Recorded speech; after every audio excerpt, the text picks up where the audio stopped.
let me tell you how I got started in this. Now, the basic theory of the Warren Commission was that one man shot another man in a car. A man in a building shot a man in a car. And they said that it was Lee Oswald and that he acted alone. Now, we have that, and we also have the House Select Committee on Assassinations from the 1970s, who then said that it was a probable conspiracy. Now, we've all heard every theory known to God about what happened to JFK, and I got tired of hearing theories. So what I wanted to do, I wanted to have actual contact with people so that I could make my own judgments. A theory that interested me was when I read a book in the 1980s, Best Evidence by David S. Lipton. Now, this theory was that because of the wounds that were seen in Parkland, the throat wound was a small opening in the throat. The wound to the head and the right rear quadrant of the head, right here, like Dr. Zedlitz was showing us, was about the size of an orange. But the descriptions in Bethesda Naval Hospital, by the time the body arrives for autopsy, the wounds are vastly different. The wound in the throat is now a gaping gash. The head wound becomes some 4 times larger, encompassing part of the right side, the top, and the back. So when I read this, I was amazed. And the premise, the men that are the underpinnings of this theory, one of them is right here. David Lipton found people that said that the men that he'd interviewed, Dennis said that he unloaded a cheap metal shipping casket at the back of the morgue some 20 minutes before the official ambulance pulls up out front. And so the truth was, we weren't being told what actually happened. There was something in the background going on. Dennis David's a part of that. So Lipton interviewed Dennis David and Paul O'Connor, another man that said that he'd seen a cheap metal shipping casket. When they opened the casket, the body was inside of a body bag. They took the body out of put it on the table and examined it. Well, this was mind-blowing stuff to me. So I wanted to interview these guys. After years of reading the book over and over and over, I decided that I had to have contact with them, but it didn't come overnight. I decided that I was going to come here to Dallas, and I was going to come to a conference. I don't even remember now how I heard about Lancer and the conferences, but I thought, I'm really obsessed about this case.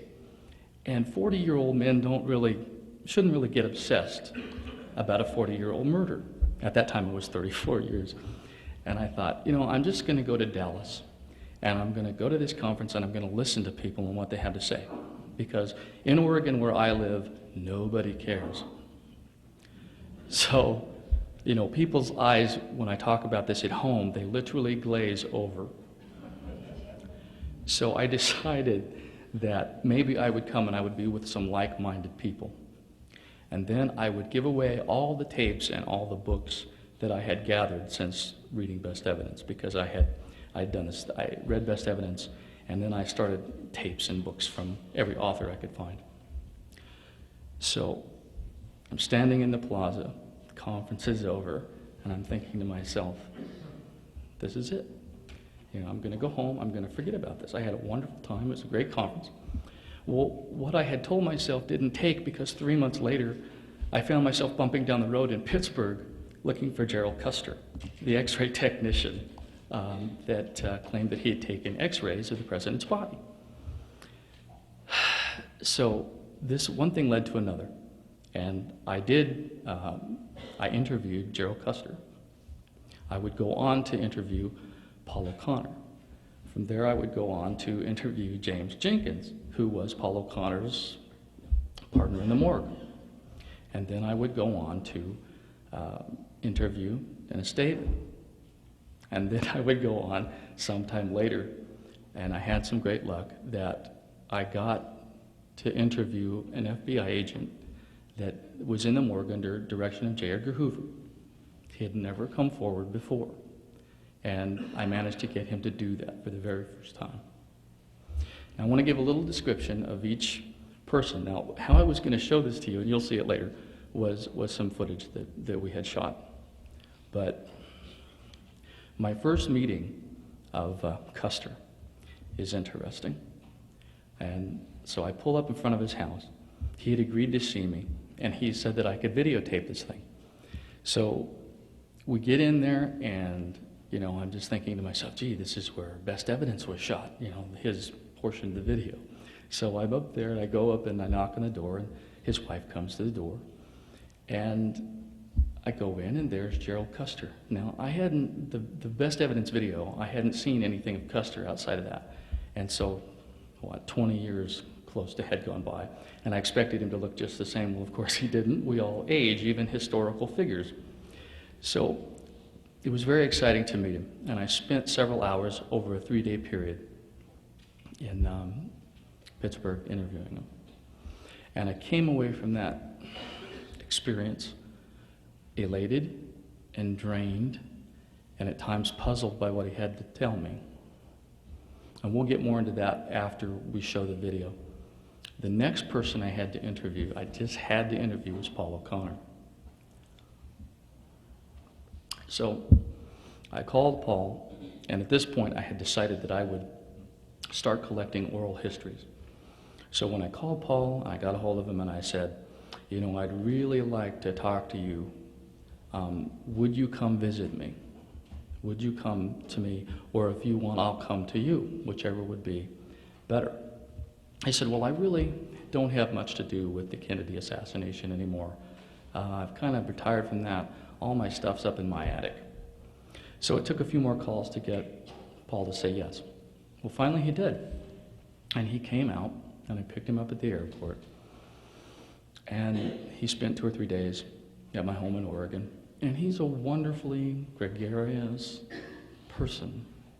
But you don't really get that in some interviews that you see him, and you don't get a sense of how funny, what a sense of humor he's got.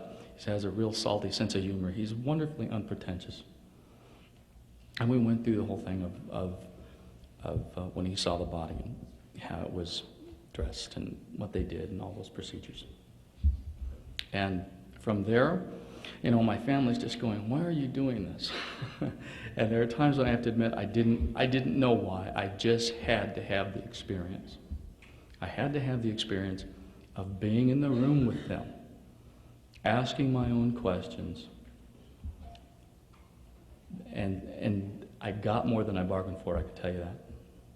So the next person I interviewed was Jim Jenkins.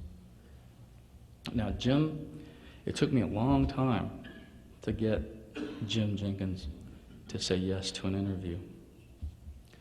It took many phone calls over about a 7-month period before I even broached the subject with him about coming to where he lived to interview him. He told me some remarkable things. And how can I express to you? I can tell you what they said, but how can I give you the feeling of what it's like to sit in a room with this man? He didn't want to be there. He did it because he said he would. He kept his word to me, but he didn't particularly want to be there telling me. And when I first met him, I fly in and I have all kinds of problems. Couldn't find my hotel room. They didn't have my reservation. I almost got on a bus and went downtown in New Orleans, which would have been a nightmare in and of itself. Finally got all that straightened out. Got to bed very late. And in my head, I'm thinking, this guy is gonna, he's not going to show up. So I got very little sleep. Got up the next morning, got ready, tried to prepare myself as best I could, and I thought, well, if he shows up, we'll have some time, we'll go to the French Quarter, we'll have a good meal, we'll discuss things. So he gives me a call, it's 10:30 in the morning. I'm thinking he's calling to cancel. It was always running through my head, that this thing was going to happen. So I pick up the phone, and he says, William, it's Jim. I'm in the lobby. So, great. So I go down, I get into the lobby, and there's this fellow well over 6'5". He's got a shock of white hair and a white beard, and he's got his hands deep in his pockets. And he looks at me and he says, well, hello, William. Very nice, very easy.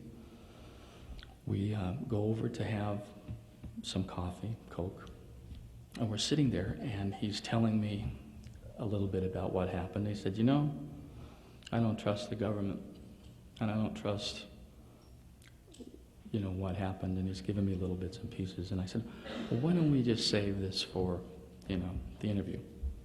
Because I told him what I was doing, you know, that I wanted to come, and I wanted to videotape him, and I was doing a book of oral history. And I could sense what was going to happen, and it did. And he said, William, I would just as soon sit here with you and tell you about it, but I don't really want to be filmed. So maybe it was the look on my face of a 40-year-old man about to cry, but he looked at me for about 10 seconds, and it was an eternity. And I said, Jim, I've come all the way here. And I stopped, and he looked at me, and he said, all right, William, I'll do it for you.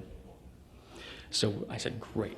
So I jumped up from the table. I got him into the room, and I'm saying, you know, maybe we could go have dinner. And he says, well, my wife is here, and she's going to go do some shopping, and she's going to be here in about 40 minutes. So now I'm under the gun. And so I just, okay, great. I had a rough set of questions drafted. I sat him down, I pulled open the curtains, and I started off with questions.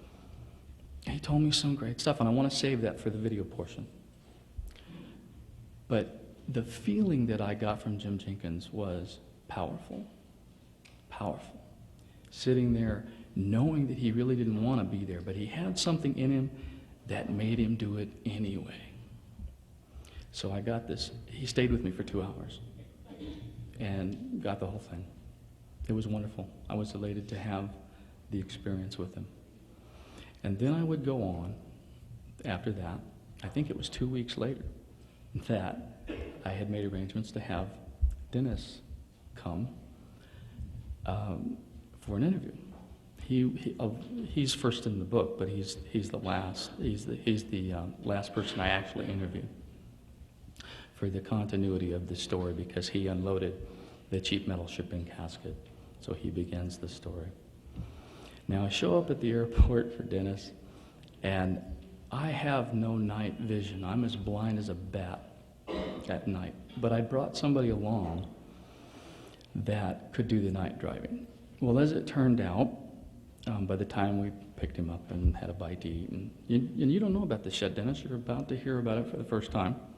I had to drive from basically the side of Mount Hood in the dark.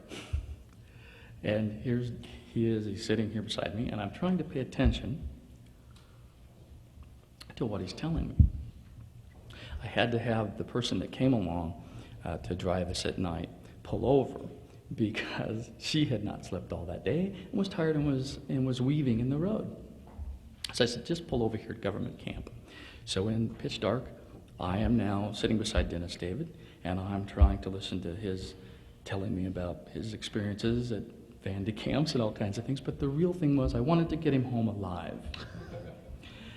So here I am trying to, see out the window. I don't want to scare the dickens out of him.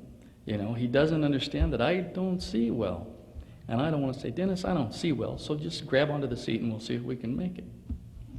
So finally I did get him home. I was very proud of myself for that. So I thought you were going to talk about the why. Don't talk about the why.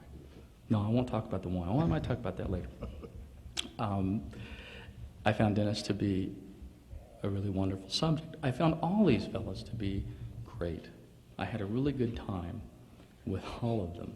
I mean, to be able to sit in a room and talk to people that were and are part of history. Every one of these fellows gets uncomfortable when I say, you are a historical figure.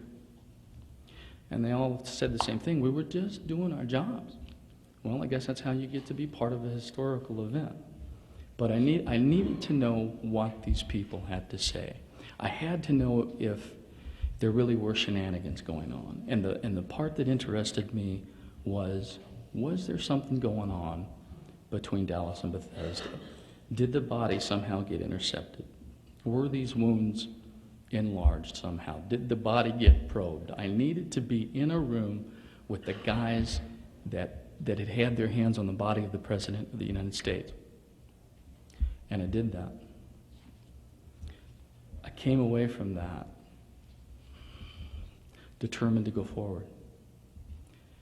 And through a series of events and some luck, I managed to get the answers that I was after, for the most part.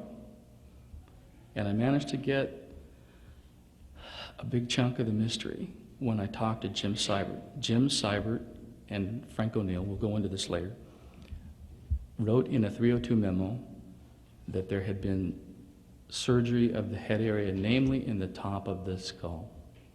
A tracheotomy performed and surgery mainly in the top of the skull. So the FBI agents were very important to this whole thing. So I hope the descriptions were enough to give you a little taste. It would have been better if you had seen the video, but we're gonna go ahead. Got the video? Apparently we've got the video. So what's gonna happen now? We'll cross our fingers and hope this works. Now the first one you're gonna see is Gerald Custer. And I was with Vince Palmaro doing this, who has done a well-researched book on the actions and inactions of the Secret Service, and neither Vince and I were much of camera people at that point. So let's see if we can hear. This tape is from 1998. The rest of the tapes that you will see, or the rest of the clips, are from when we did a gathering of these people. I talked them all into going to Fort Myers, Florida, and we had a gathering of people, and that's where the rest of the footage comes from. But I wanted you to see Custer, because this is the last interview that Gerald Custer ever gave. He died in 2000. So this was the last thing he ever did. So if your film is a little bit too dark, the one film is dark and the one film is just right. Okay, I understand that. So what did you do with these? I ran one film and put the other film in the light box. There was a process that we had. It was called an old PACO unit, where it was film in, and underneath there was a light-proof box. You take one, put it in, put one in the box. To fill that one up. Same thing. And I went through each film that I took. And after everything was over and done that evening, I come back and ran the film. Those were all good too. I put them in one of the mailing folders, tied them up, and hid them on the USN insignia in the department. And kept them there for the longest time. How long do you think they were there, undiscovered? A couple months.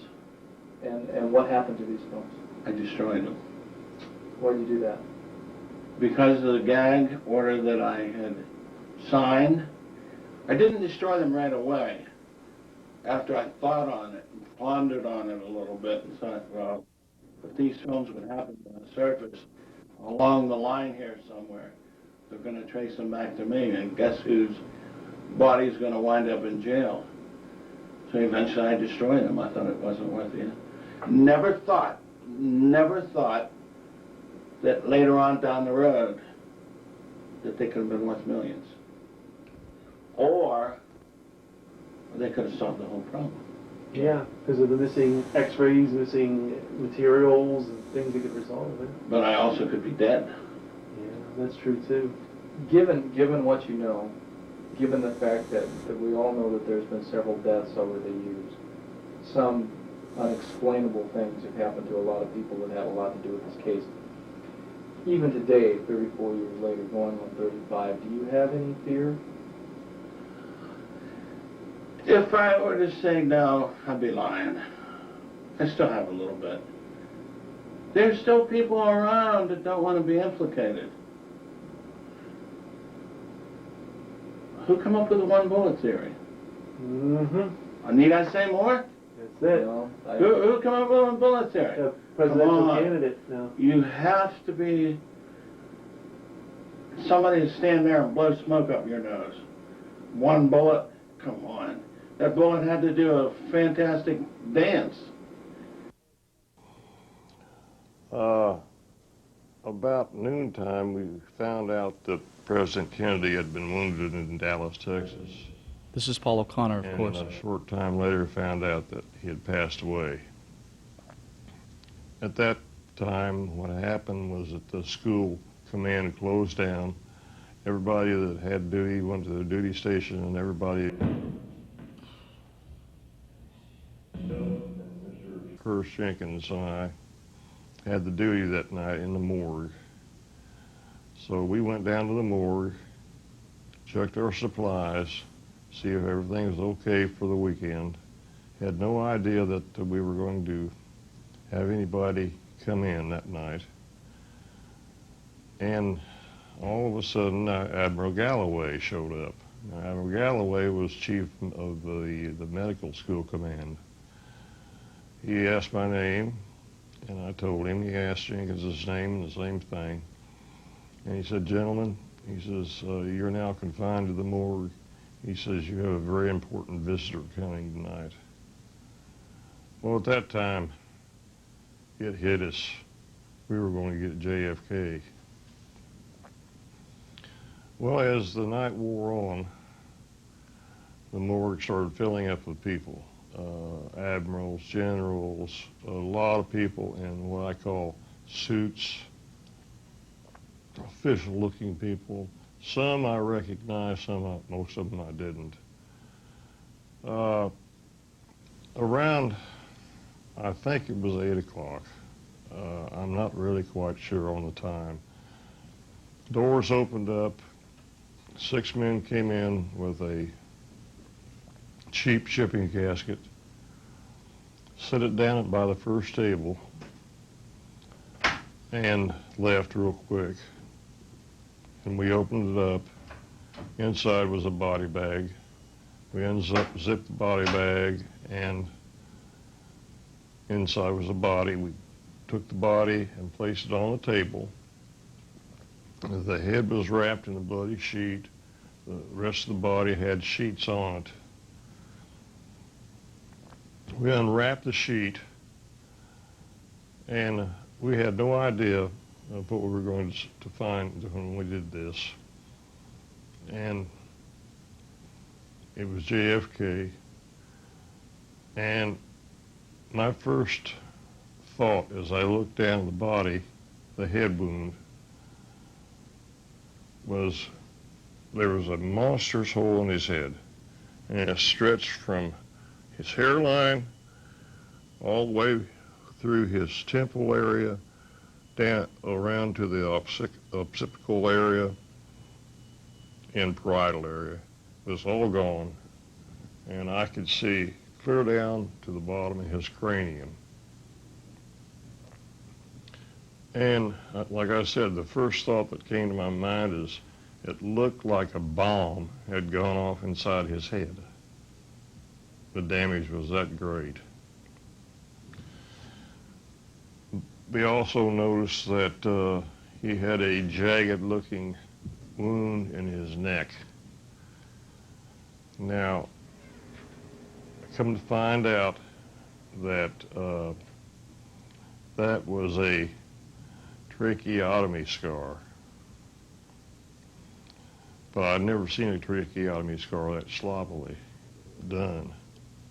Years later, as I talked to one of the Dallas doctors, he told me that that was a bullet entrance wound, and that he had taken his scalpel and cut through the hole, bullet hole, in order to get airway established in the Kennedy's lungs. That bullet, if it entered the throat, I have no idea where it went, because there was no exit wounds in the back or arms or anything. Later, as we were checking the body over, we turned him over, found another bullet wound, an entrance wound. And if most people would feel their back, they'll feel a little lump in their spinal column. That's called C7, their seventh cervical vertebrae. And the wound, the hole was down and about 3 inches to the right of that vertebrae. That wound, the bullet from that didn't come through the body anywhere. Now, when we did the autopsy, and the autopsy was a very strange autopsy. I've never done one like this before or since. The doctors opened up the body, and what they call Christmas treating. They cut all the jugular veins, the carotid arteries, and so did the same thing with down below and removed all of his organs intact at one time. At that time, I noticed as I looked into the body, I saw blood in the intercostal muscles, or the muscles between the ribs, that were all bloody.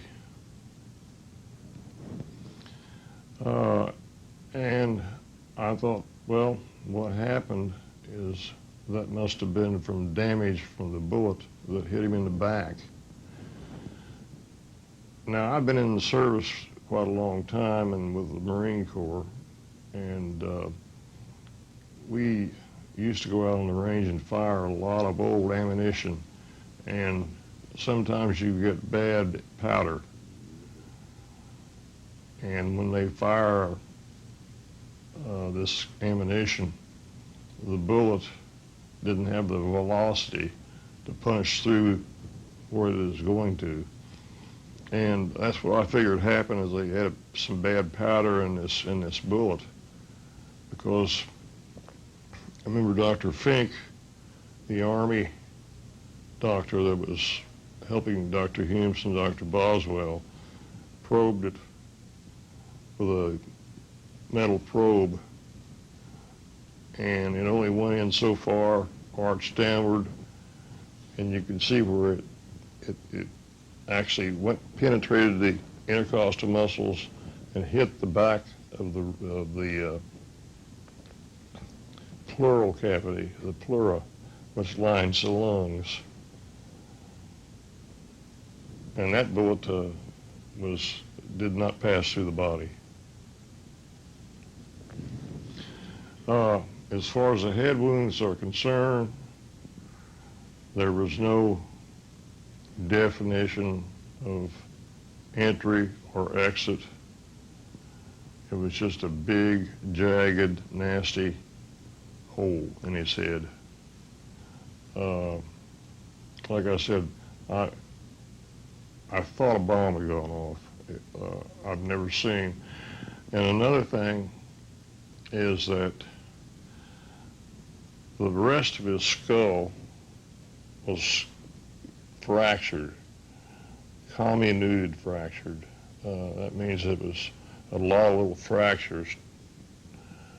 And so it looked like a tremendous amount of force had struck him, and that whatever projectile they used was a huge projectile. It had to be.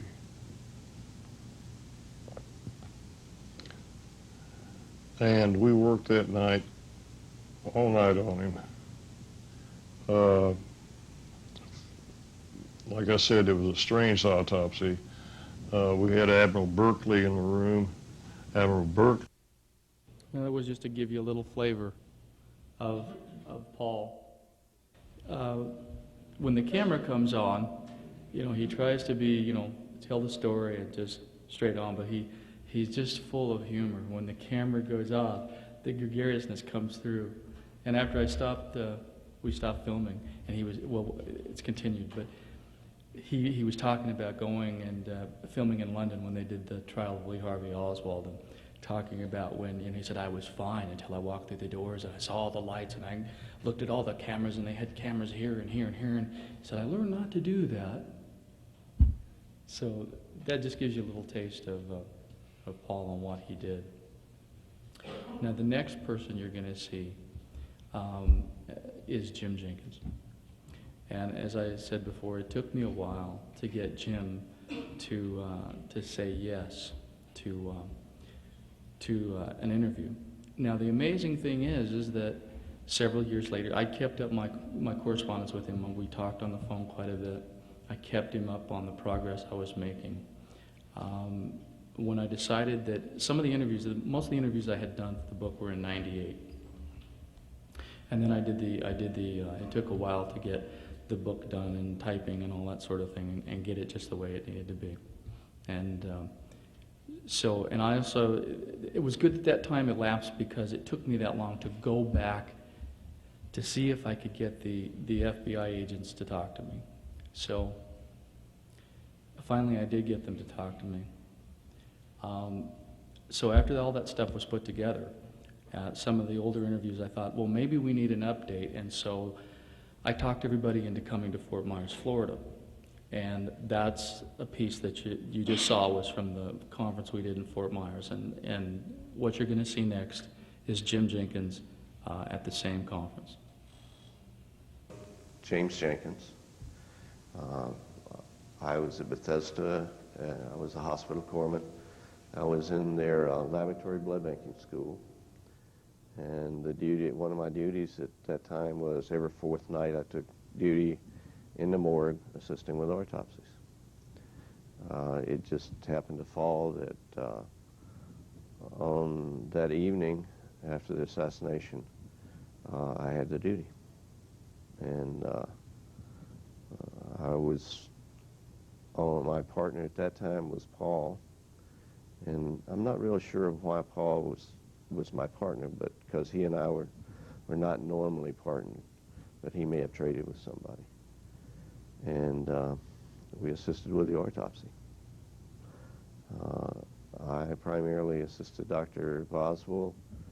I did the cover sheets, which are in the archives and are also shown in the Warren Commission report. And I don't know what else.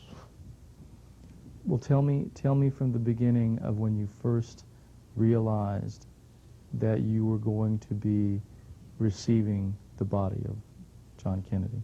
Well, I think I first realized that, or had an idea about 3 o'clock in the afternoon. We were in class, and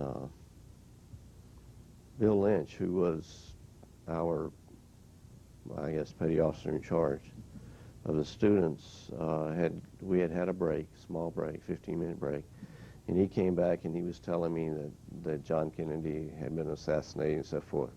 Bill was kind of a jokester, so I wasn't paying much attention to him. And then the instructor came in and told us that classes were dismissed and that whoever had morgue duty was to report to the morgue. So at that time, I knew something was going on. I didn't really know for sure that what was happening. So Paul and I went to the morgue. And we started preparing the morgue like we would normally do by labeling specimen jars, filling out, or getting together the toe tags, things of that nature that we would normally use.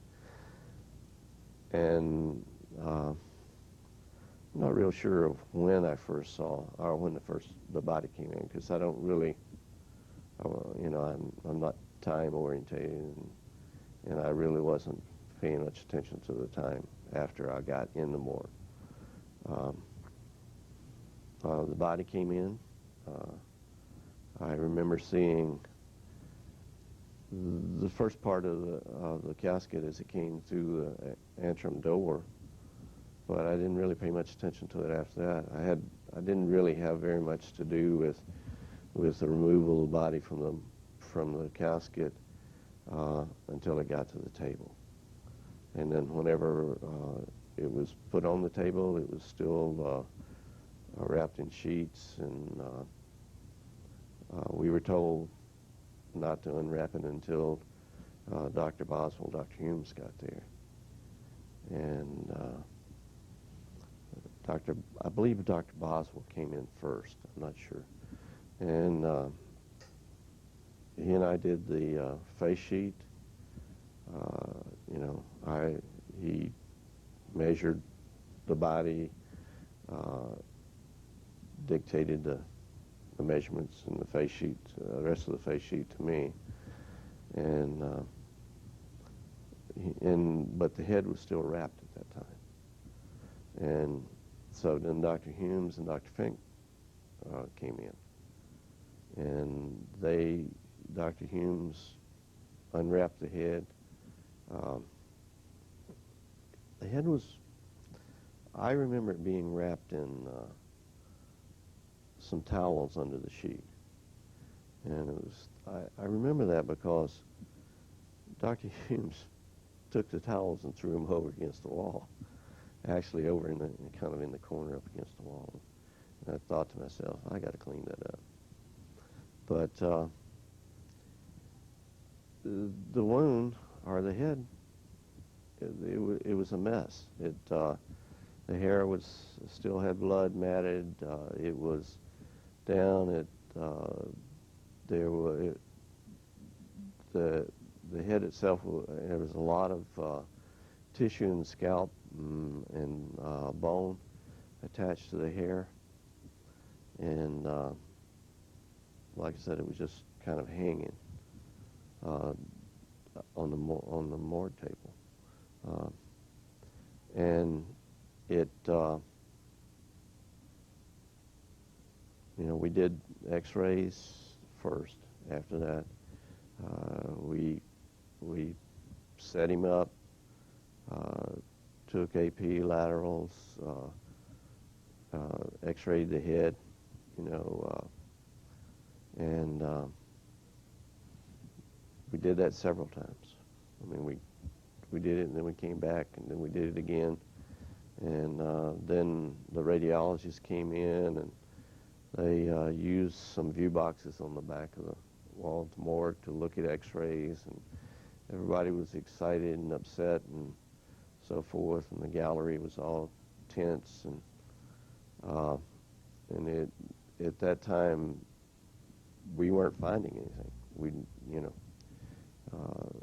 We didn't, you know, we found no bullet fragments, and you know, everybody was assuming that we either weren't doing our job, which is what I assumed at that time, or we didn't know what we were doing. But later on, I began to realize that wasn't the case. It was we weren't finding what they wanted us to find. And then we had Dr. Fink and Dr. Humes were examining the head, and I was on Dr. Fink's right side. He was actually at the head of the table, I was at the side of the table. And he found an area right above the right ear that was a small hole, actually. And when I say small hole, it was a small hole, but it had fractures radiating out from it, and so he started examining it and showed it to Dr. Humes, and they were discussing some kind of a bluish gray material that was around the edge of that toward the front of the head, and they speculated it might be lead from a bullet. And then we kind of just went away from it. I mean, it seemed to pique no interest anymore. And then they were examining the back of the head, okay? And then they left the head area, and I helped Dr. Humes. We did a wide incision and removed the organs, which is common, the way we always did it. We tied off subclavian and the renals and the aorta ascending, and actually took the bodies out, the organs out intact. And, you know, at the table, we had kind of a table that went over the body, and Dr. Boswell examined the heart. At Bethesda, we didn't really sausage the heart. What we did was that we opened it up and looked at it. It looked really healthy. The lungs were really pink. I mean, they were, because I remember a conversation between the gallery and the floor saying, did he smoke? And the comment was, he smoked a few cigars. And the only thing we found was on the upper right lobe of the lung, in the back port, in the anterior portion, there was a discoloration, a bluish mark. And then I noticed that Humes was probing the wound in the back with his finger. And I thought, you know, that's not going to work very well, because Humes was a big man, had fairly large hands. But I could see the imprintation of his finger as it went down on the pleural cavity. And, you know, I could actually see it as it went down, and it went down and stopped. And Fink says, well, let's use the sound.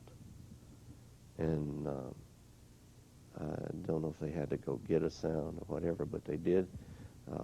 They took a sound, and they probed it, and it dead end. It was a dead end. And at one time, I thought that they were going to actually force the sound through the pleural wall into the cavity. And the other thing that was kind of unusual about it was the fact is there was very little additional blood in the pleural cavity at all. That, you know, that you would expect that there would be a lot of blood in there, but there was very little. And, you know, we did that. Why is it significant that there was very little blood? Well, the nature of the wounds, for one thing. I mean, if it's just, you know, if this in truth was something other than you know, a trach, you would probably expect, you know, to have blood in the lungs themselves. And then in the pleural cavity with that type of trauma, you know, if that had gone all the way through the way that they said, it would have had to have come from here up to here. So I would have thought that, you know, there would be bleeding into the pleural cavity and so forth. Of course, you know, that's just my opinion and conjecture. The other thing that we, you know, the man was really fairly healthy in the sense that, you know, Dr. Humes examined the intestines, which is, well, was a little unusual because most of the time I had to do that. But we found nothing there.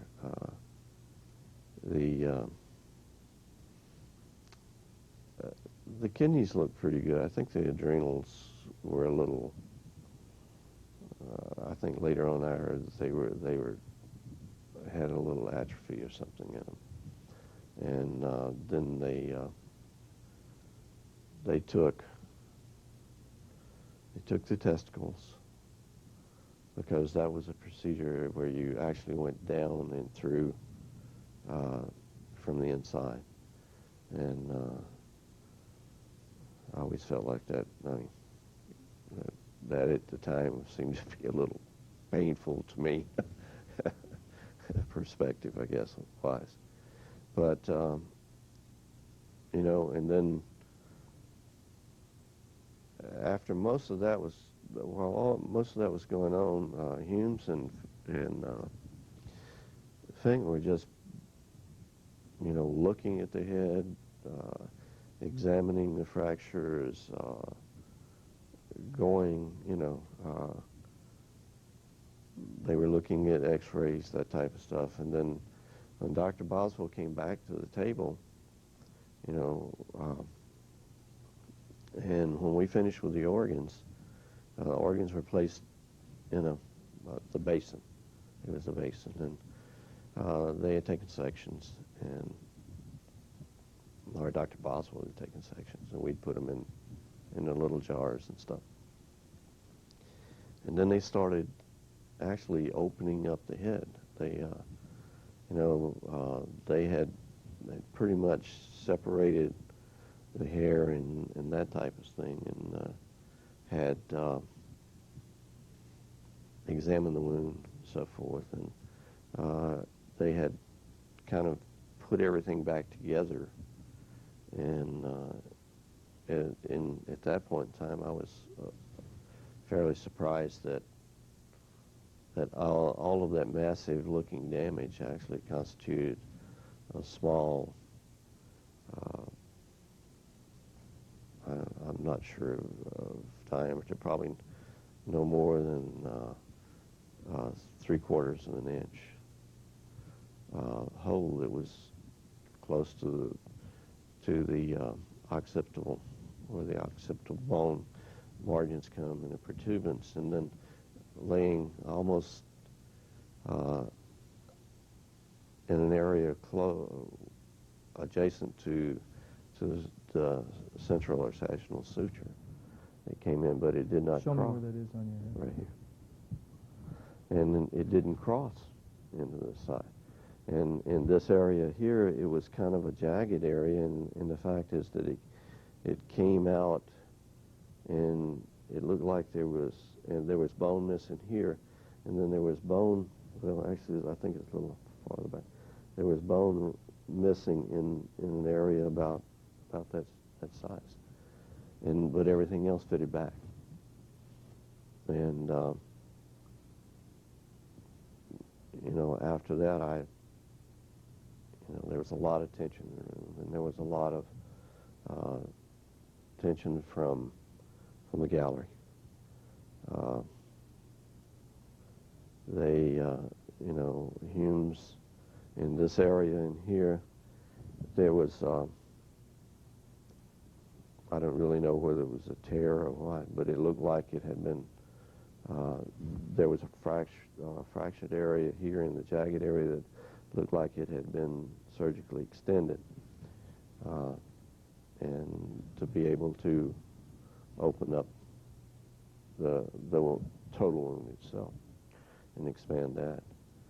And Humes was removing the brain, and his comment, and he made this muttering comment like something similar to, well, the damn thing almost fell out of my hands. And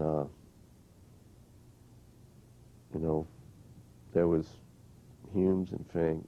Boswell was standing on Humes's left, and I was right across the table from Boswell. And Humes turned to the gallery and says, was there any surgery done at Parkland? And that did not go well. There were no real verbal comments came, but it was like, you don't have any business asking that, or whatever. And so he was finally told no. And So that's it for Jim, except this is from an interview I did with him in 1998.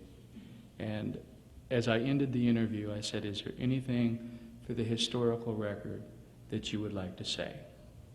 And he said this: I'd like history to really understand what was going on as much as inside that morgue as to the nation in the political efforts. I am convinced that John Kennedy was shot at least 2 times by 2 separate people, and possibly a 3rd time, relating to the wound in the back, and the wound that I feel was from the entrance wound was from the right side of the head, just above the ear, a little bit forward, and exited in the large expanse in the back. The other wound from the back of the head, which has been reported, as I said, right around the base of the skull or the nuchal line, I never saw that. I'm not saying it wasn't there, but I never saw it. I had an opportunity to see it. So I think what history needs to understand, I feel really kind of frustrated in the fact that nobody will come and do a thorough investigation of this. And I think people need to understand that this was a cover-up. For whatever reason it was, I can only speculate, but it certainly was not the evidence that presented by Humes and to the public, or from the Warren Commission to the public, was not the evidence that we found at the autopsy. He goes on to say, I guess that somewhere there's some hope that ultimately the truth in all this will be found, and that it will be presented to us as a people, and let us make our own decisions and evaluations. At this point in time, I haven't seen that. Plus, there's the people who have gone in and said, okay, well, there was a wound from the side of the head and so forth, and they can come in and they can prove this scientifically with demonstrations and so forth. The government has never been able to do anything to speculate on it, basically. I'm really not sure how the general populace looks at this. I kind of feel they look at it as a dead issue. It's the past. It's over with, and they really don't want to get involved with it anymore. He goes on and he says, history is written by historians and not necessarily by people. So I think this is going to be written into history by historians who take the easiest route, which is the perspective from the Warren Commission and so forth. And my feeling is that it's a real shame, because that's not a valid assumption. I've been asked why the government would want to do this. I think one time, at this point in time, the credibility factor is an important thing for the government, especially today in the atmosphere we have. So I think the government covered it up for whatever reason. If you go with Lyndon Johnson, it was for the good of the people because they couldn't handle it, which I don't believe. I believe the people, if you get angry about something, that's well and good. There's something to get angry about.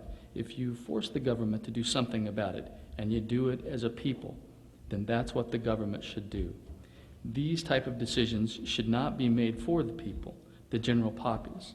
They should be presented to the people, and the people should make their own judgments. And I don't think that has ever happened, and being pessimistic, I don't think it ever will. Amen. So that is the end for that piece. And as I understand it, we're going to take a break, and we're going to show another presentation. Harold is going to come up, and then after that, I'm going to come back, and I'm going to give you information on the FBI agents. Thank you.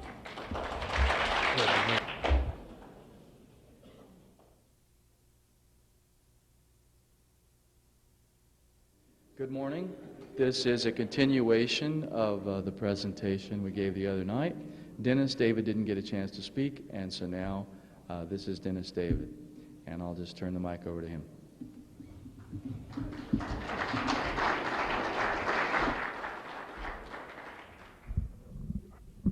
I haven't the foggiest idea what I was going to say when I come up here, so stand by for it may be somewhat disjointed. I'll do my best to keep it in order. The 22nd day of November, 1963, I was chief of the day at the Naval Hospital, Memphis, Naval Hospital in Bethesda. And it so happened that that was the day that I would get to do, or had the duty at about 5 o'clock. I was sitting talking to Dr. Boswell when we first had the indication that the president's body was going to be brought back to Bethesda for autopsy. I looked at Dr. Boswell and says, "We're in for one hell of a night." You don't know what you have no idea what an understatement that was. At about 5:30, I was called up to the information desk of the Naval Hospital by Chief Ledbetter, and the gentlemen, there were some gentlemen there that identified themselves as Secret Service, officially informed us the body was being bought, and that we were to put guards on every door, every window, every possible means of access where someone could come in, and to permit no one to enter and to report any attempts to do so.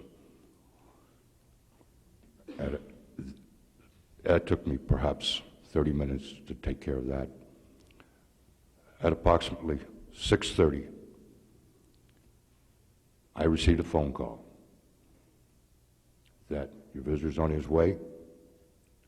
We need people to offload. I called my barracks for the Naval Medical School, told the 3 men I had left meet me on the morgue jetty ASAP. I then called the chief of the Naval Dental School and asked, I said, Chief, you got any extra bodies? I could use a couple of 3. And he says, how many do you need? I said, 3. He said, where do you want them and when? I said, I want them on the jetty ASAP. He said, they'll be there. I then left the office where we maintained the OD and the COD's office and proceeded to the morgue, perhaps 5 minutes. So somewhere around 6:35, and we all arrived there, and minutes, and I'm talking 1 or 2 minutes later, a black civilian hearse pulled up, backed up to the jetty. Several men in suits like I'm wearing now got out of the rear of the vehicle. The driver got out, his associate running shotgun with him got out. They were dressed in a smock with dark blue slacks, dark blue or dark colored slacks.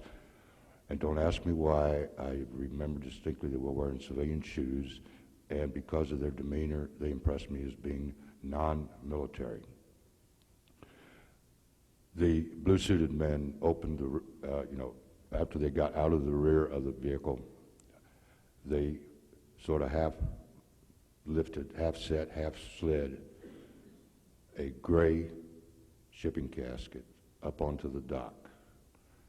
And by a shipping casket, I'm talking about 6.5 to 7 foot grayish-looking box with handles on each side that is unadorned, it's plain, and anybody who's ever been on the airfields in Da Nang in Vietnam would have seen them stacked 8 and 10 high that we used to bring the bodies back from Nam in.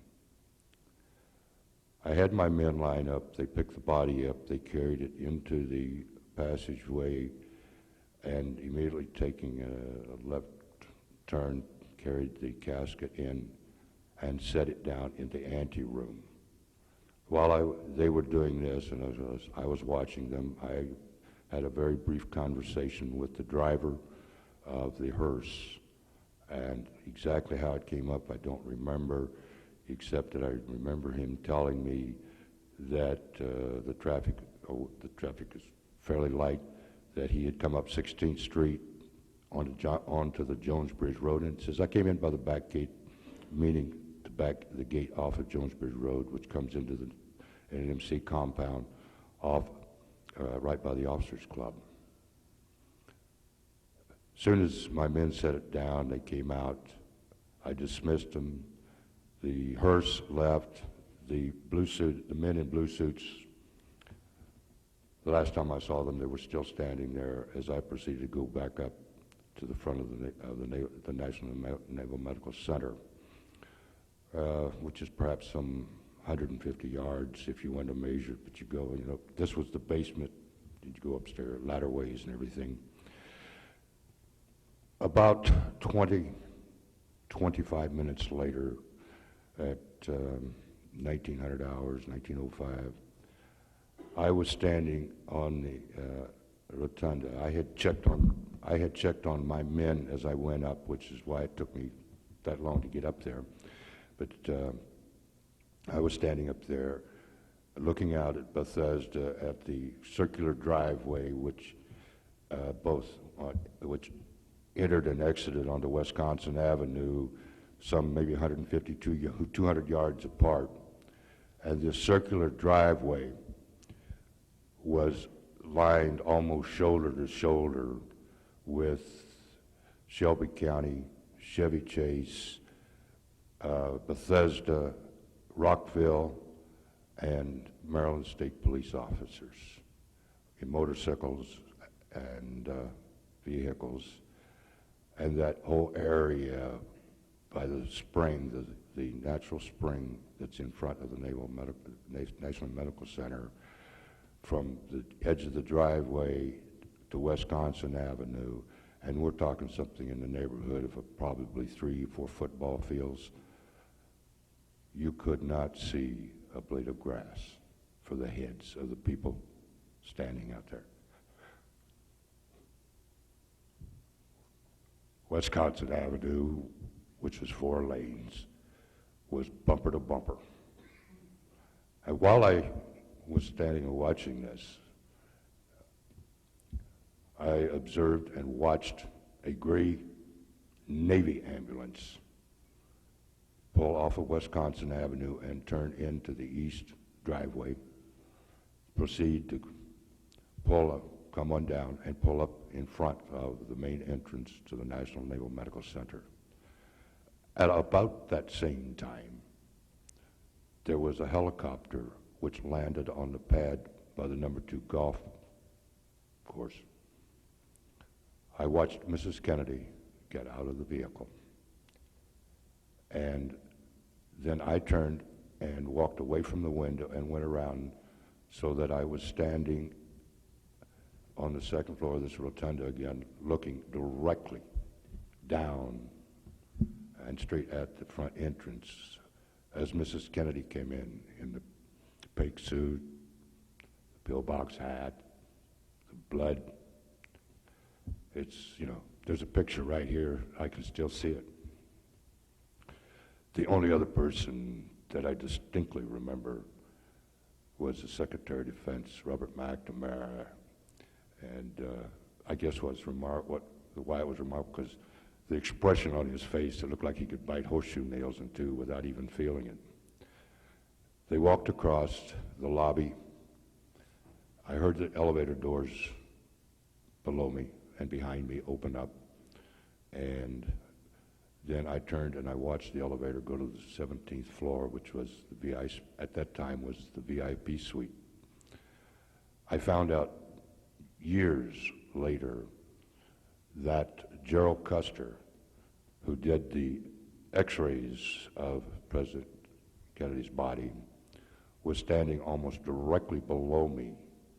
He had several x-rays in his hands that he was heading for the 4th floor of that building in order to develop those x-rays.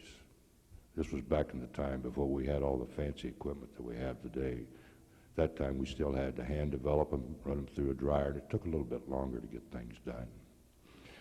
I then went on about my business for the rest of the afternoon. For the rest of the evening, I made rounds erratically, checking my men to make sure everything was copacetic. At approximately 2,300 hours, I was in, well, I'll back up and tell you that at about an hour and a half or 2 hours after this, I happened to be down in the hallway outside of the morgue checking on my rounds when I observed Admiral Galloway, Admiral Kinney, Surgeon General of the Navy, the Surgeon General of the Army, the Surgeon General of the Air Force, Dr. Boswell, Dr. Humes, I knew were already down there. I also saw Captain Stover, who was commanding officer of the Naval Medical School. I saw Captain Canada, who was the naval officer, who was the commanding officer of the Naval Hospital there. And I also saw some suits and a bunch of several captains, line officers from the Navy. A line officer in the Navy wears a star on the sleeve just above his stripes. A doctor wears an oak leaf. A nurse wears with 1 acorn on it, And that's how you identify their specialties. Or the Air Force, I think in the Army, they wear a caduceus, so this is where you identify them. And then I went again, completed. And then at about 2,300 hours, I was again on rounds out in that hallway, and we had a couple of Marine guards there. I remember standing outside. And the administrative watch officer at a Lieutenant Medical Service Corps approached me with a gentleman in a civilian suit. And to this day, I don't remember whether he was FBI or whether he was Secret Service. I don't even remember his name for sure. But he walked up and he said, "David, do you know anybody that can type and has a security clearance?" And I said, "Yes, I'm a MAT tech," which is medical administrative technician. And I said, "And I'm cleared through secret. I have a secret clearance." He said, "Well, good." And he turned, he said, "This gentleman needs a memorandum typed up. Where can we do it?"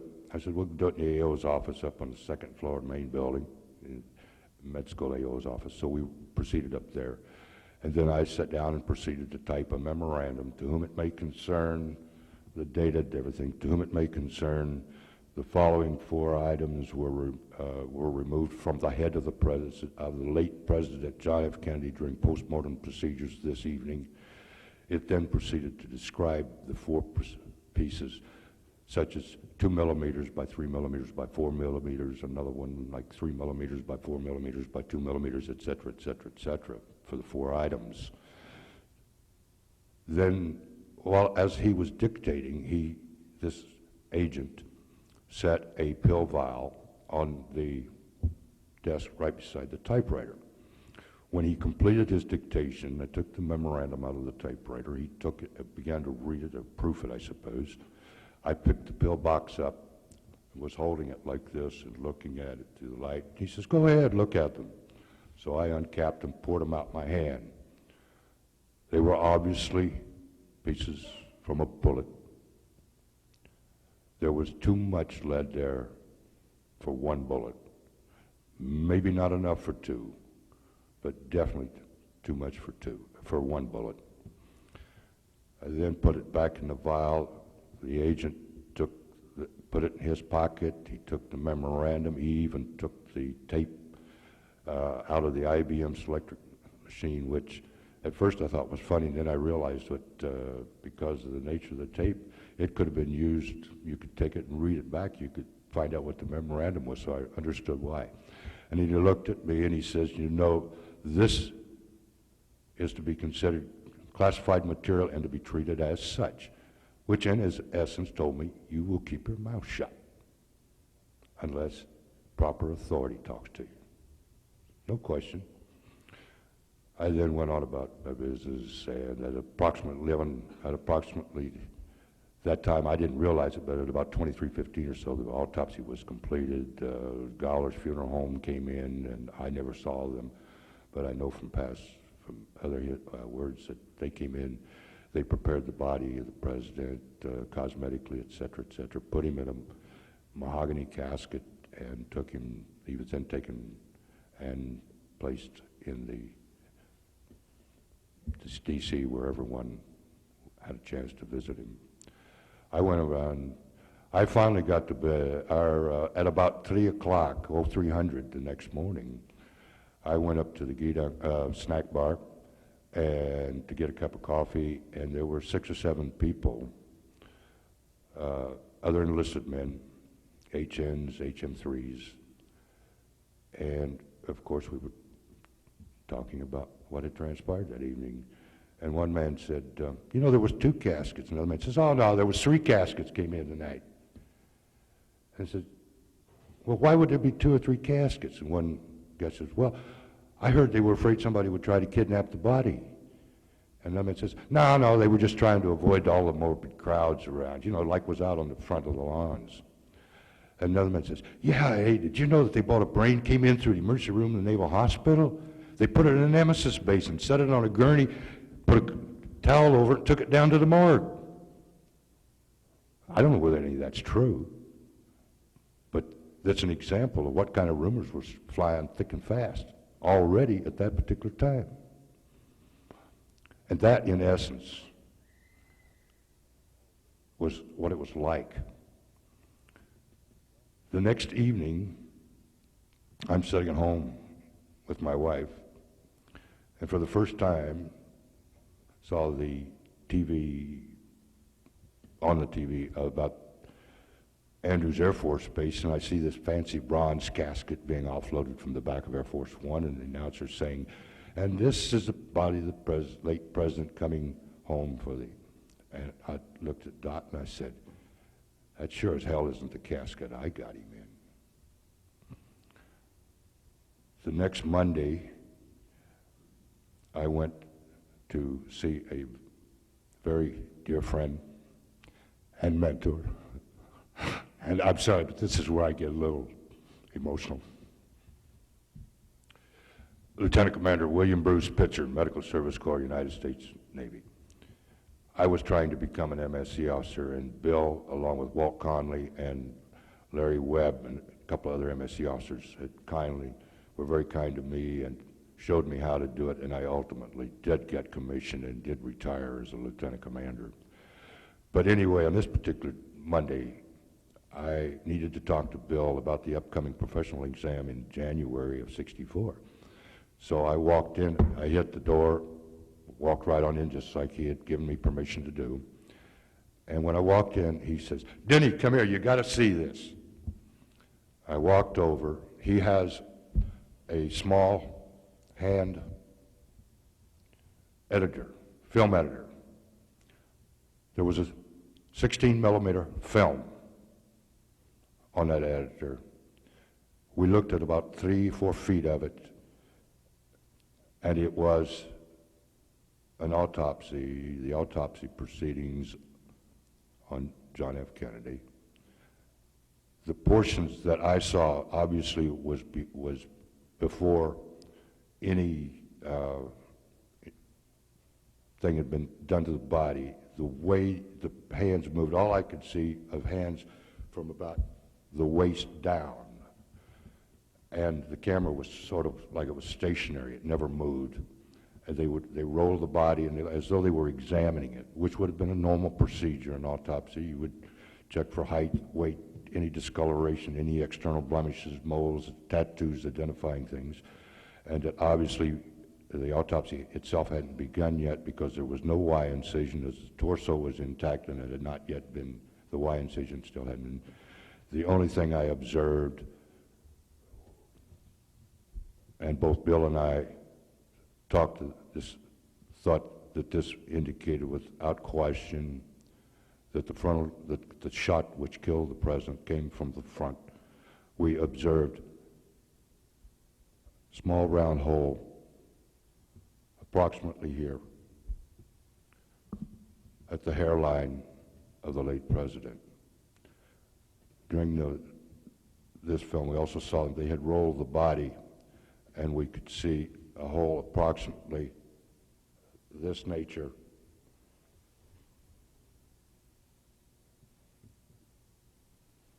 in that area that involved mostly the occipital and did extend somewhat into the parietal area, but definitely didn't even get close to the temporal bone area.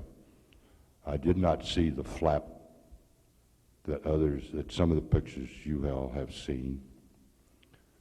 And to my knowledge, of course, if you ask anybody today in the government, they'll tell you that film and those pictures I saw don't exist, just like some pictures here.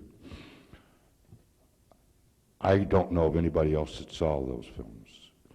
The only other man that could testify that, and this is a personal opinion, the CIA killed him in 1966. On Tuesday, I was in the hallway and happened to run into Dr. Boswell, who had been the officer of the day that night. And I said, this rumor is about 2 or 3 caskets. I said, which casket was the president actually in? Because I never was in the autopsy room. I never saw the body of the president actually. And I was not there when that shipping casket was opened up. It's the only thing I can't personally assure you that the body of the president was in there. But Dr. Boswell looked at me for a minute. He said, well, you should know you were there when the body of the president came in, or words to that effect. I was only there for one casket that came in that night, and that was the shipping casket. I never have seen the bronze casket they talked about, except on TV the following times. And so, that's my little bit, rather small part that I knew about the Kennedy, with the Kennedys. Times have gone on. Many people have asked me, and now I may start to ramble, but many people may ask me now, have asked me, well, what was it like afterwards? We kept our mouth shut. My wife worked for the Naval Dental School there. She was well aware of what went on. I knew that Dr. Boswell, Dr. Humes, and the 4 or 5 enlisted men who were in the autopsy room during the autopsy had been summoned to Captain Stover's office either on Saturday or the following Monday, and they were directed to sign acknowledgement that they would have remained quiet and not discuss the autopsy with anyone under penalty of court-martial. And I was well aware of that. I knew this. Never said anything for years. I had a man work for me in 1967 in El Toro, California. He and I would go out every Friday night, drink beer, shoot pool, and have a ball. He'd bring his wife, and the kids would come over and play with my wife and visit with my wife, and our kids would play together. For 13 months we did this. After David Lifton's book came out, I found out Rebentish was one of the dental techs that had helped me offload that gray shipping casket. And I tell you this just to explain to you, show you that none of us talked about anything. 1974, I was the executive officer for the Naval Research Institute at Great Lakes. I was a lieutenant commander at this time. And I came in one morning with the Waukegan Sun, and I saw this article. A group from Pennsylvania had come to Lake County Junior College, gave a presentation on the assassination of Kennedy. I read it. I got pissed off, mad, furious. I picked the phone up. I called this reporter. I said, I'm reading this article you've got in this morning's paper. And he says, yeah, what do you think of it? I says, can you tell me I can get a hold of these people? He says, what? I says, can you tell me I can get a hold of these people? And he says, why do you want to get a hold of them? I says, because they don't know what in the hell they're talking about. Well, what do you mean? Who are you? And he says, and how do you know they're not right? I says, because I was there. Dead silence. Dead silence. Well, maybe a short time, but all of a sudden he comes back and says, will you talk to me? I want to talk to you. What's your name? Who are you? I says, no. I says, I'm still on active duty, and, I'm not going to talk to anybody. And he said, now, wait a minute. He said, I can guarantee anonymity. I said, okay. And we talked a little more. I says, all right, I'll meet with you. We met for lunch the next day, and I think we talked for about 4.5 hours. And, of course, he put this out in the local paper then, but he never mentioned he did not mention his source or where it came from, or even that I was in the Navy or on active duty. And by a circuitous route through a professor of history at the University of Tennessee in Knoxville, who knew David Lifton, the article ended up in David's hands. And then about 1979, late 79, I get this phone call, and it's the reporter from the Waukegan Sun, and he says, boy, Denny, says, when you said you were going to bury yourself, you wasn't kidding. He says, it took me 6 months to find you. He says, I've called every dentist, David, in the United States, and there are several. I didn't realize that. And he tells me this David Lifton, and my wife that David Lifton wants to talk to me, and my wife wasn't too happy about me telling me, yeah, go ahead, have him call me. Then David called me some 2 weeks later. We talked. I couldn't remember any of the, I didn't know at that time, couldn't even recall it. In fact, if I ever knew Paul O'Connor or Jim Jenkins or any of them, if I'd know their names, at that time I didn't even know them. But I gave him the name of Larry Webb, and he traced him down, and Larry, and when David got back to me later, he came on. The first thing he told me was, he said, I couldn't find anybody. He says, I found Larry Webb, and he said, I'll tell you, he said, the first thing Mr. Webb told me, when I told him why I was calling, he said, well, if Dennis David told it to you, you better take it to the bank, because it's the truth. And David then went on, and he said, and I've checked every other sources, and Larry was able to give him some other names. He traced them down, and he said, David then lifted and said, Denny, I've corroborated everything you told me. He could not corroborate, of course, my story about William Pitzer, but he was able to coordinate everything else. And he said, can I come visit you? And I said, okay.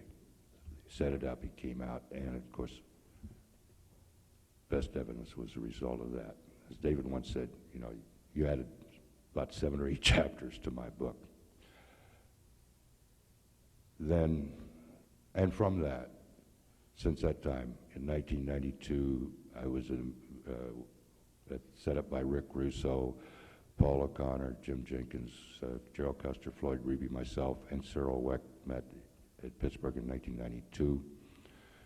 In 1996, I underwent hypnotic regression by a psychiatrist in New York whose testimony of hypnotic recall has been accepted by the Supreme Court of the United States. I got into with Lancer, and I've been down here, this is my 3rd time, and I've met some very beautiful people, very interesting people, and I've been humbled, I've been shamed, I've been encouraged by the people I've come to associate with. I didn't say anything in after 63 or 64, 65, because, you know, I was married, I had 2 young children. I was 26 years old with 2 small boys when Kennedy was killed. I went on, I now have 4 children and several grandchildren. In fact, I have 5 great-grandchildren at the present time. And I'll be honest with you, my wife and I, we were well aware of mysterious deaths that happened, and I kept my mouth shut. And now I'm going to voice something, I'm going to say something that I have thought about many times over the years, and I hope it doesn't sound too absurd.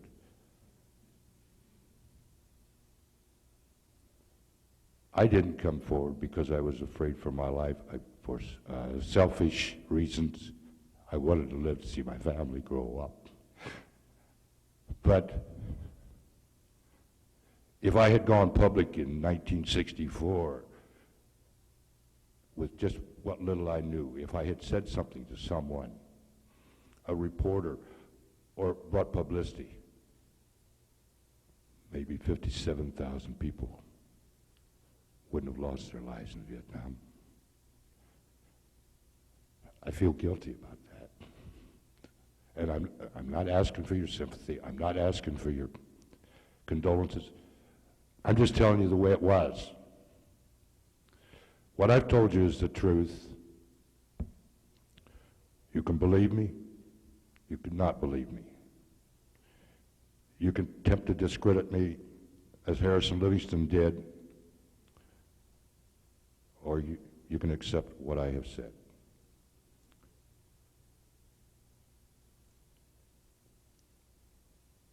There's a book coming out by my very, very dear friend, and it's an extension, basically, It's an elaboration of best evidence. I think you will find it extremely interesting because he's going to tell you some things about me.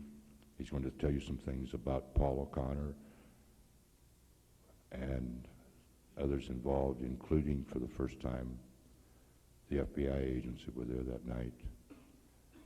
So, with that, I will say thank you for listening and turn it over to William.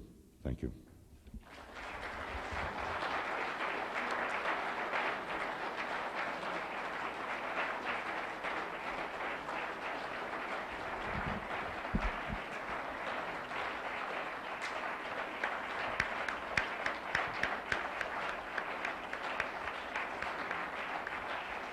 Thank you, thank you, thank you.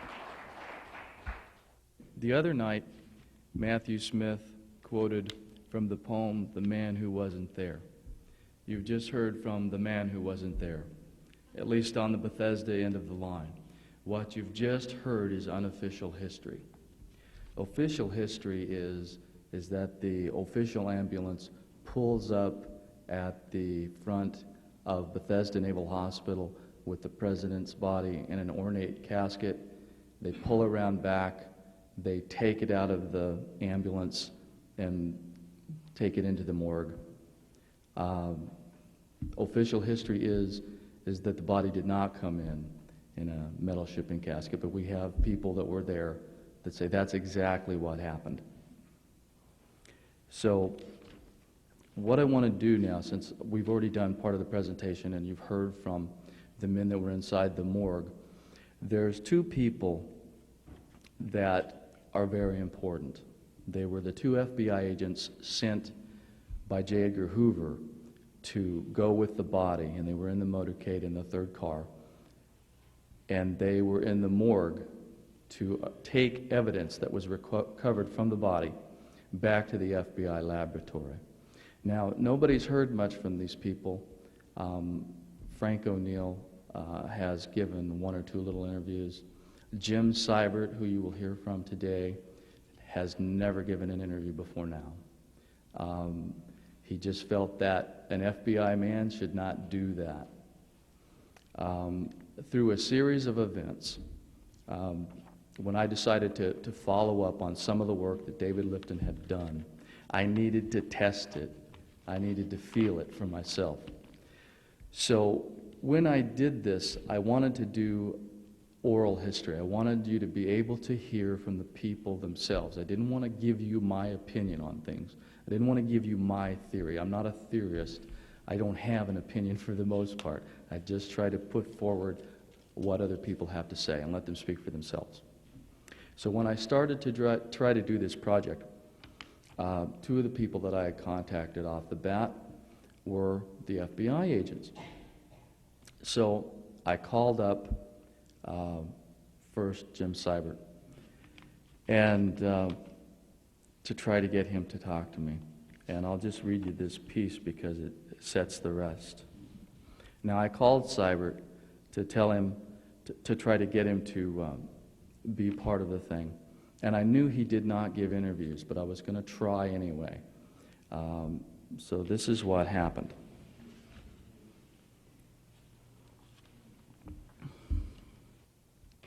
I had to try to talk to Seibert and O'Neill.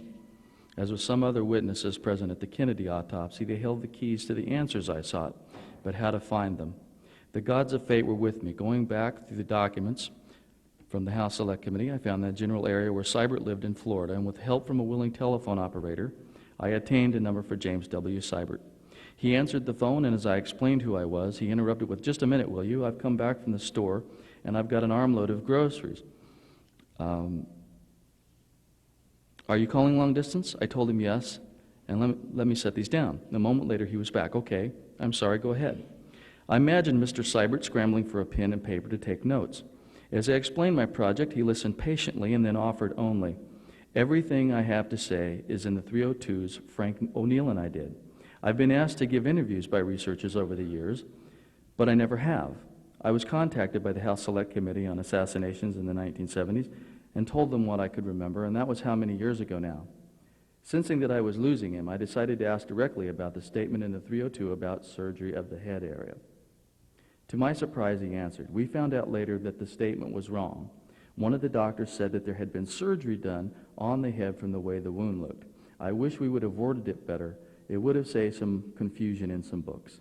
I then asked him if he was interested in attending a conference on the assassination held each year in Dallas as my guest. And although I already knew the answer I would get, it was a way to keep him on the line. As expected, he declined. You know, after I came back from testifying before the last one, the Assassination Records Review Board, I told my wife, that's it, no more, I'm done. I've testified enough. Never one to give up easily, I again appealed to Seibert to give me an interview because he was important to history. Listen, he retorted, I turned down David Lifton when he asked me for an interview. I don't need to be quoted in books. I dropped some of the first bombs over Europe during the war. I don't need to be famous. I don't have any stars in my eyes.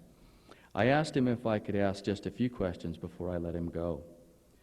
Not waiting for an answer, I launched into Arlen Specter and the single bullet theory. He told me Specter had made a false statement in his report to the Warren Commission. What a liar. I feel he got his orders from above, and how far above I don't know. Seibert went on to tell me he does not believe in the single bullet theory. I then asked him about the casket Kennedy's body was in when it was brought into the morgue. Seibert said the casket was ornate with a broken handle. Without my asking, he told me the body was not in a body bag. I asked him if I had any more questions, if he would mind if I called him again. He may have sensed my disappointment over my refusal to give me an on-camera interview, as he then told me kindly, I don't want to do an interview, but I'll tell you what. The next time you call, if you have a list of questions you want to ask, I'll do my best to answer them.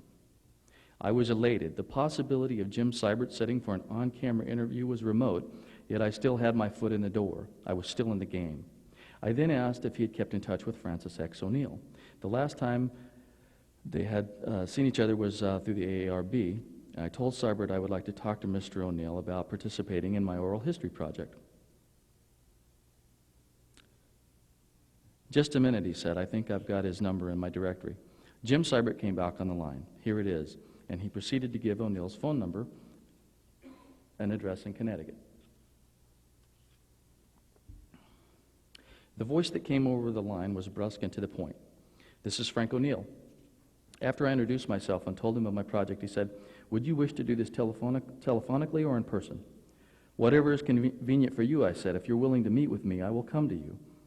If the telephone would be more convenient for you, we could do it that way. O'Neill responded with, I'm going to call Jim Seibert first. I'm going to call him as soon as I hang up from you. As to an interview, I'll have to think about it. Instructing me to call him back within the week, Francis X. O'Neill hung up. During the week to follow, I armed myself with as many questions as I could think of, starting with the surgery of the head statement. For me, this was still the key phrase, despite Seibert's insisting that what was in the FBI report was wrong. I suspected that he was reluctant to share his true feelings on the matter, and I was hopeful in time he would be forthcoming. I was determined to draw him out. It might take weeks, it might take months, and many conversations before he would be sufficiently comfortable. I waited out the week. I had his testimony to the House Select Committee and his 302 report at hand. Unfortunately, I did not yet have his ARRB testimony. I felt confident as I dialed the number that Seibert and I had connected. During our brief exchange, he had been at ease and friendly over the phone, even offering me a picture of himself for the book. Full of goodwill toward the affable ex-agent, I burbled, "Hi, Mr. Seibert, it's William Law." Silence, and then, "Yes?" The voice was tinged with more than a little hostility. "Well, sir, I called you last week, remember, about the book of oral history I was trying to put together. You said in our last conversation, if I called you back with questions, you would answer them." Seibert shot back, his voice strangely defiant. "Look, it's all in the 302s. I don't know what else I could tell you." Gone was the kindly demeanor of just 7 days prior. Dazed, all I could manage was, "Does that mean, sir, that you won't answer my list of questions?" "Yes, that's what that means." He was obviously impatient and wanted to get off the phone, but I was unwilling to relent. "Could I just ask you one question before I let you go?" Silence. When you were shown the autopsy pictures before the Records Review Board, did President Kennedy's body look like what you remember from that night? Silence. Then, The body looked cleaner than what I remember seeing. Maybe they were taken further along in the autopsy after the morticians started working on it. No, sir, I blurted. As far as we know, all the pictures we have were taken at the start of the autopsy. Look, said Seibert, I've already said I don't know what else I can tell you. Hell, I'll probably still be getting calls about this when I'm 90. I know you're interested in this. You'll just have to wait till all of the records on this are released, and then you'll understand these things. With a terse goodbye, Seibert broke the connection. I found Frank O'Neill to be even more hostile than Seibert. When he came on the line, he barked. I've decided not to discuss the Kennedy matter further. Knowing I was going to be talking to dead air in a very short time, I said, could I please just ask you one question while I have you on the phone? Obviously annoyed, he said, I've already told you I've decided not to discuss the matter further, but go ahead. When you were before the Records Review Board and were shown the Kennedy autopsy photographs, did they look like what you remembered? Some of them did, some of them didn't. I pressed on. Did the president's body look like what you remember? O'Neill's angry reply came back, no. My mind went blank. Well, thank you, Mr. O'Neill, I stammered. And there the matter of Seibert and O'Neill rested for 3 years. Now, I would go on to do the oral histories that you saw of the rest of the men. And as the book progressed, and I thought it was ready to go to press, and we were putting it together, I thought, I've got to get back to these guys. They are key to the mystery. I've got to give it one more try to say I gave it my best shot. So I did. And this was quite a lengthy thing, and so I'll just try to give you the nuggets here. I did call him back, and lo and behold, now it had been 3 years later now, and I had had no contact with him. So, until you've talked to Frank O'Neill yourself and heard that clipped, short, angry voice of his, you haven't experienced Frank O'Neill. And there are times when I don't deal with rejection well, which is, I'm in a strange business for not liking rejection, but I've learned to live with it. But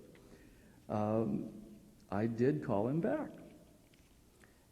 And he, when I got a hold of him, I had to come up with a strategy. I knew that neither one of these guys gave interviews. So I thought hard about how am I going to get in the door. There's a way in. You have to think about how to get there. So I had the manuscript at hand. I went through the interviews. Gerald Custer, the x-ray technician, had told me in his interview that he thought that when he was going with this armload of x-rays, this is before the official ambulance pulls up out front, we're talking about unofficial history, that he'd had these armload of x-rays and he thought one of these FBI agents, Seibert and O'Neill, went with him. And he mentioned them by name. So I thought, that's my way in the door. So I armed myself with the portion of the chapter about Seibert and O'Neill. So I called Mr. O'Neill's number that I still had. And I explained who I was, and I said, I understand that you were involved in the Kennedy assassination. Now, I didn't lie to him, and I just didn't tell him, I didn't remind him about our conversation from 3 years before. I was hoping that he would not remember me. And luck held, and he did not remember me. I told him my name, told him what I was doing, and I said, I'm a writer, and I've got this book going to press, but there are facts in here. I'd like to check them with you and see if you can verify or not verify them. So far from the clipped manner that he had spoken to me 3 years prior, he seemed a little glad to hear from me.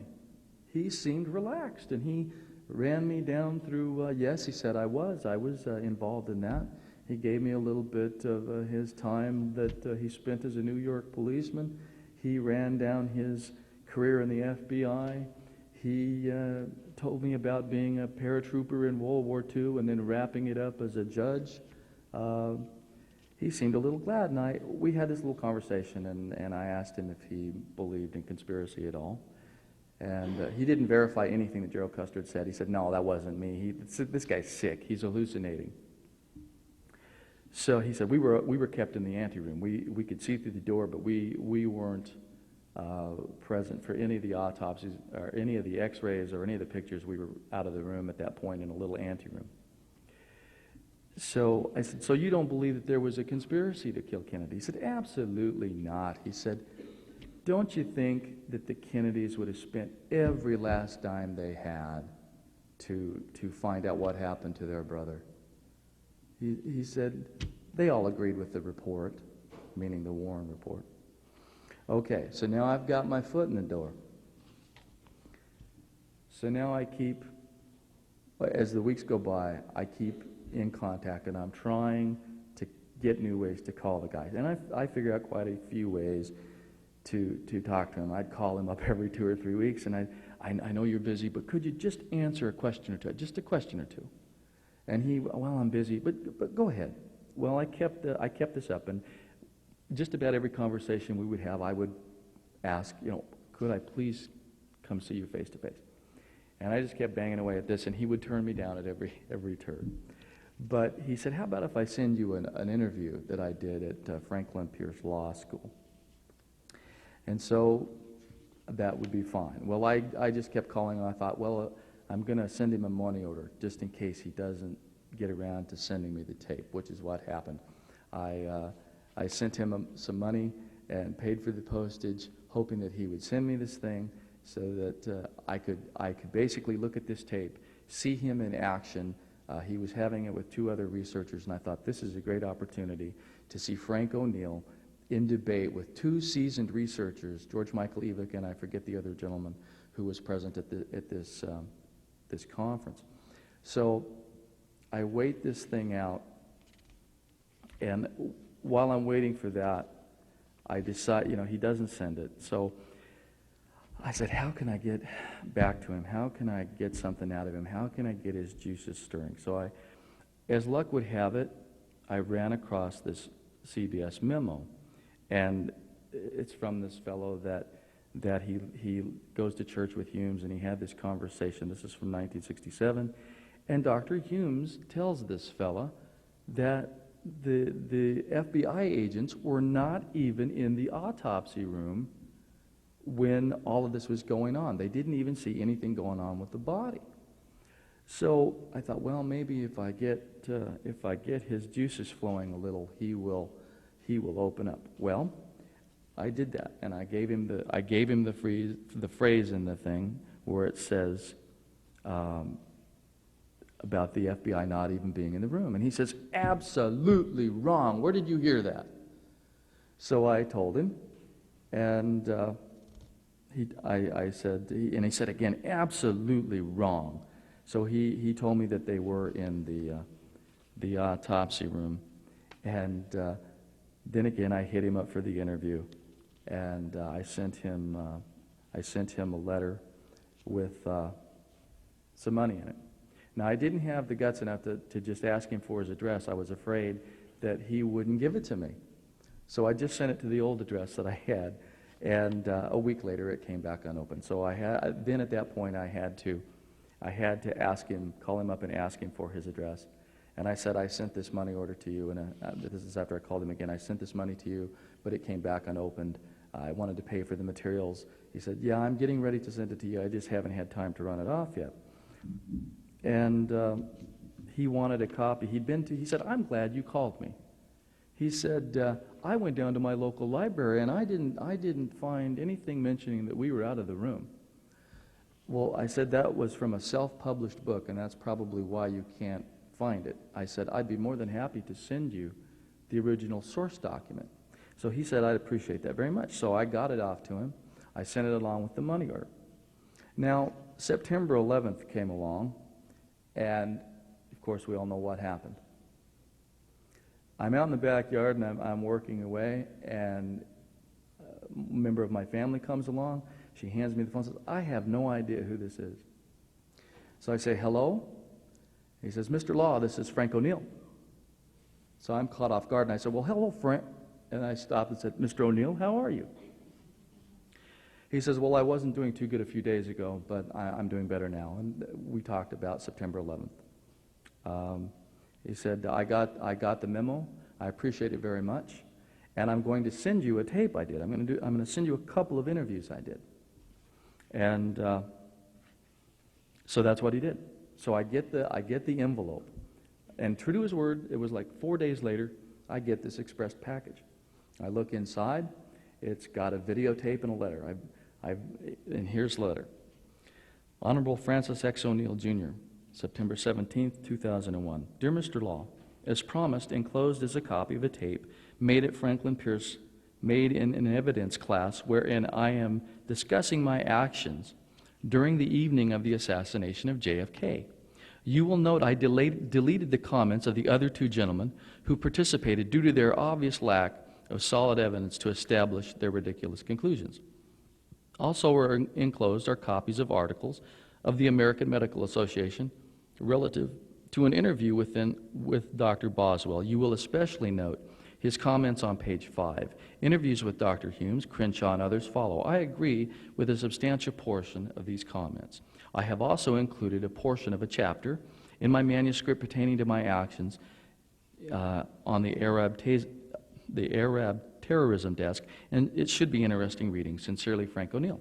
And you're about to see the original tape that Mr. O'Neill sent me. And because of the renewed interest in the assassination that's been generated by Oliver Stone's movie JFK, and because I'm currently taking evidence with Professor Saunders right now, I decided to try to get a panel discussion on the assassination from a legal context. With the help of Professor Saunders, I think we put together quite a good panel, and we should have a lively discussion tonight, judging from our discussion at dinner. Before introducing our panelists, I'd like to go over the purpose of tonight's presentation. The presentation is not intended to be a free-for-all debate as some of the recent television shows, for example, John McLaughlin, I think McLaughlin Group had a shouting match recently on the assassination. We don't intend to have anything like that. We want this to be a thoughtful discussion from a legal perspective, examining the issues in the evidence, how lawyers would look at the evidence, how juries would look at the evidence, how a judge would look at the evidence, and we hope it will be a lively discussion.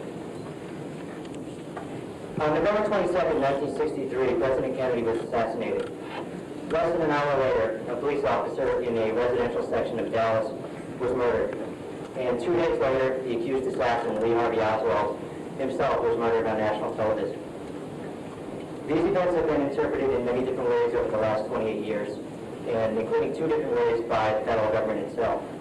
In 1964, the Warren Commission concluded that Lee Harvey Oswald alone was responsible for the deaths of President Kennedy and Officer Tippit.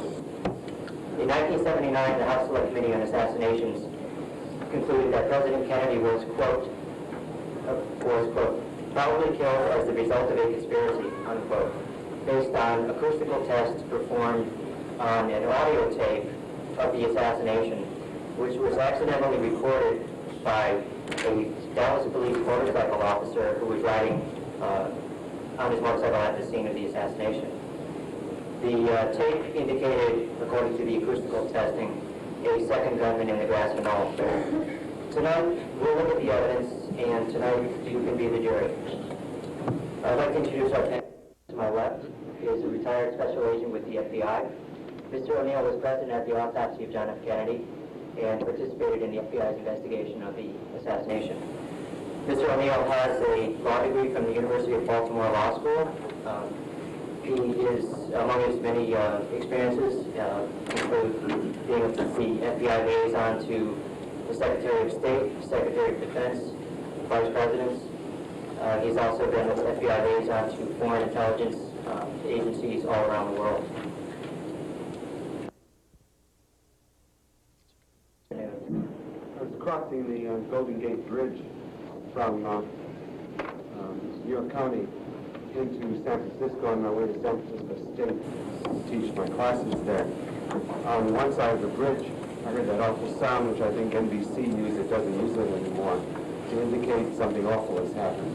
I found by the middle of the bridge that the president and possibly others in the limousine had been hit by rifle fire in Dealey Plaza. Was able to tell the toll taker that, and when I arrived at the campus about 20 minutes later, the announcement had come that the president was dead. Mr. O'Neill, I was in a bureau car in Maryland. I was en route to Glen Arden, Maryland, where the police headquarters were. I received information on my bureau radio from our office at Baltimore that the president had been assassinated.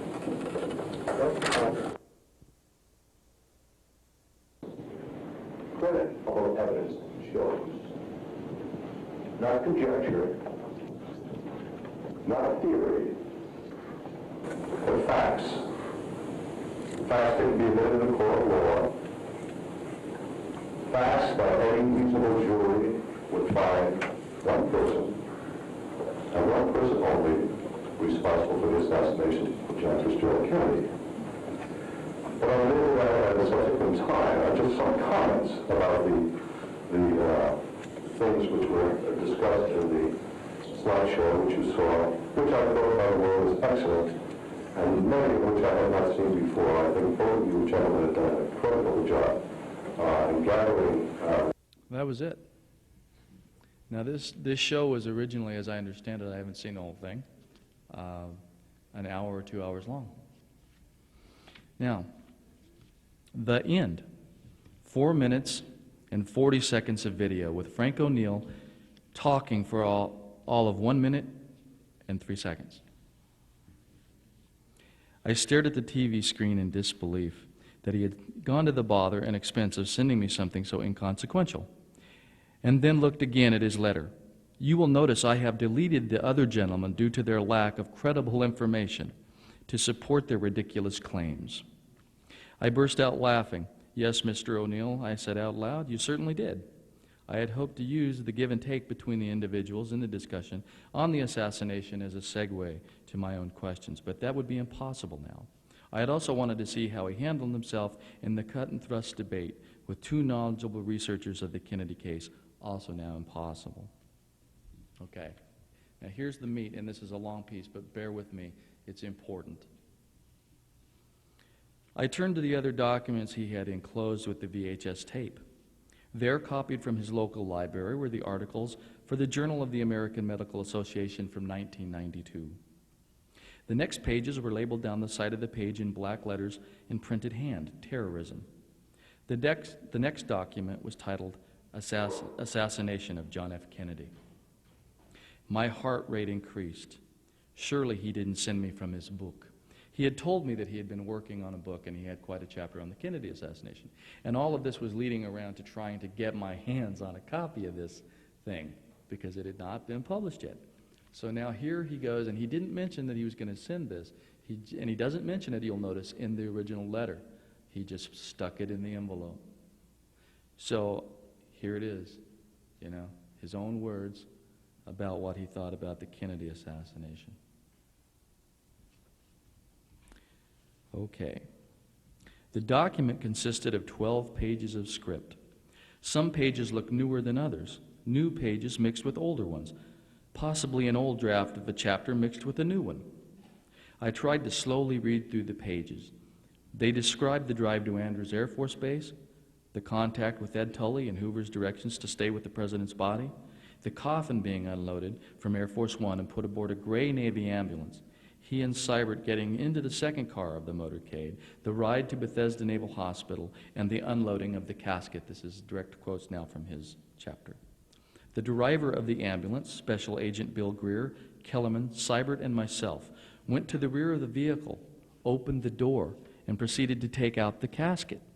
An honor guard arrived at this time and assisted us in placing the casket on a conveyance and moving it up a short flight of 1 or 2 steps onto the small landing just outside the corridor that Kellerman had just exited. An honor guard member opened the door to the corridor, and we four, with some members of the honor guard, rolled the casket into the corridor.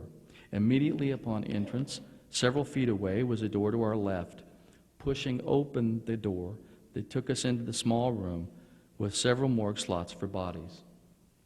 I recall being told that by a naval attendant who met us at the door that one of the slots contained a small child who had died that day.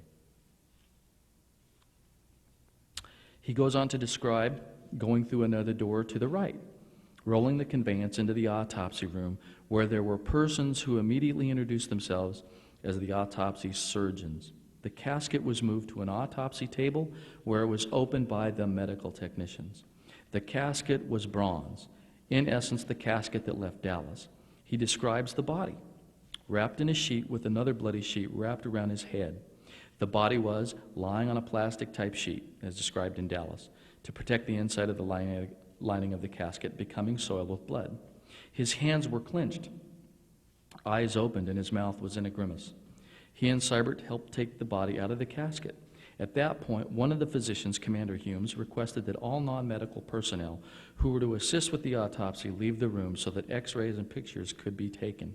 Those are direct quotes. O'Neill, Seibert, Kellerman, and Greer went into the anteroom and observed what went on through the window in the door. Upon completion of the x-rays and photographs, they returned to the autopsy room. O'Neill states, "Never at any time were the investigative agents kept out of the room as some uninformed authors suggested."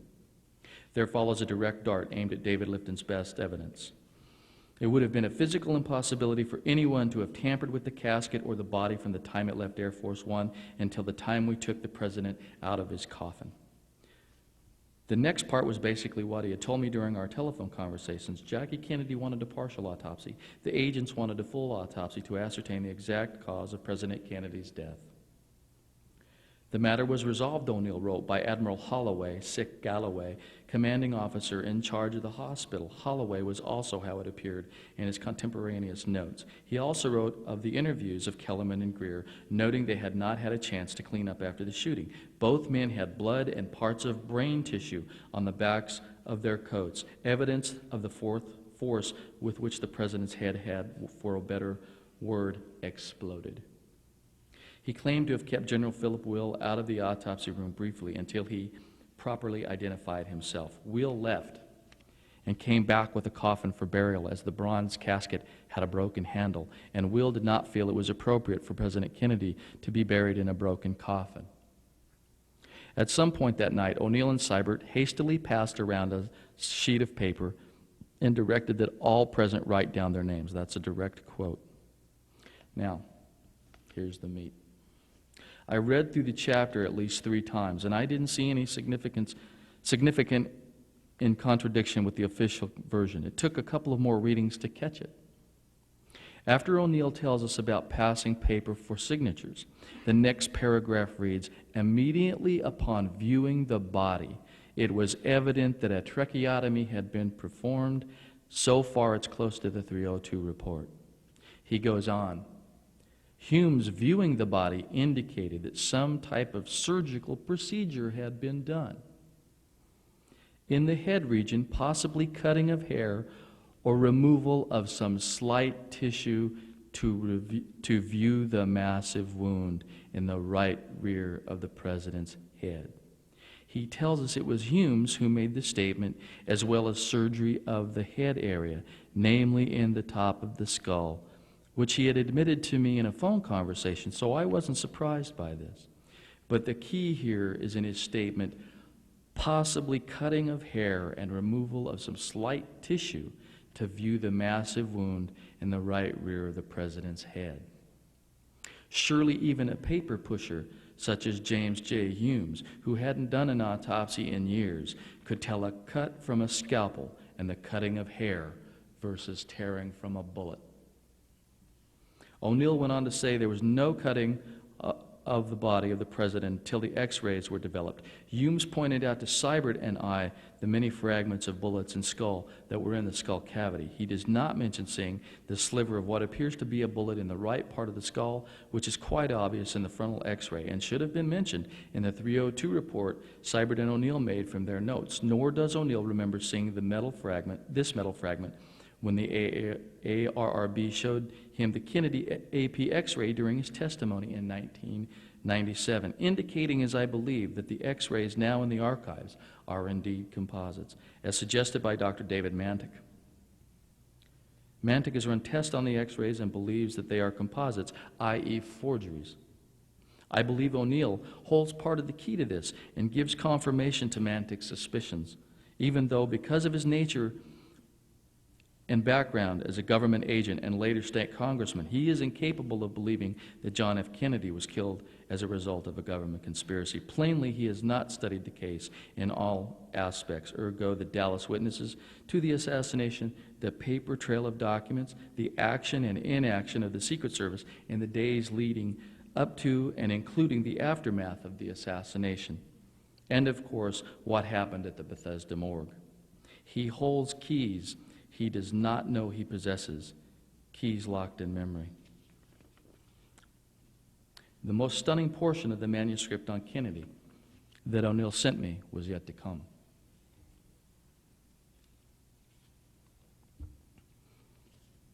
Humes pointed to the many fragments of bullets or skull that was in the skull cavity. Parts of the brain were still within the cavity, but not much.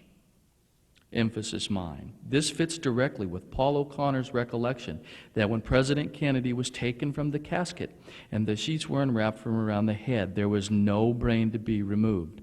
Only fragments were left inside the cranium. I went back to Frank O'Neill's deposition before the ARRB on September 12, 1997. Question.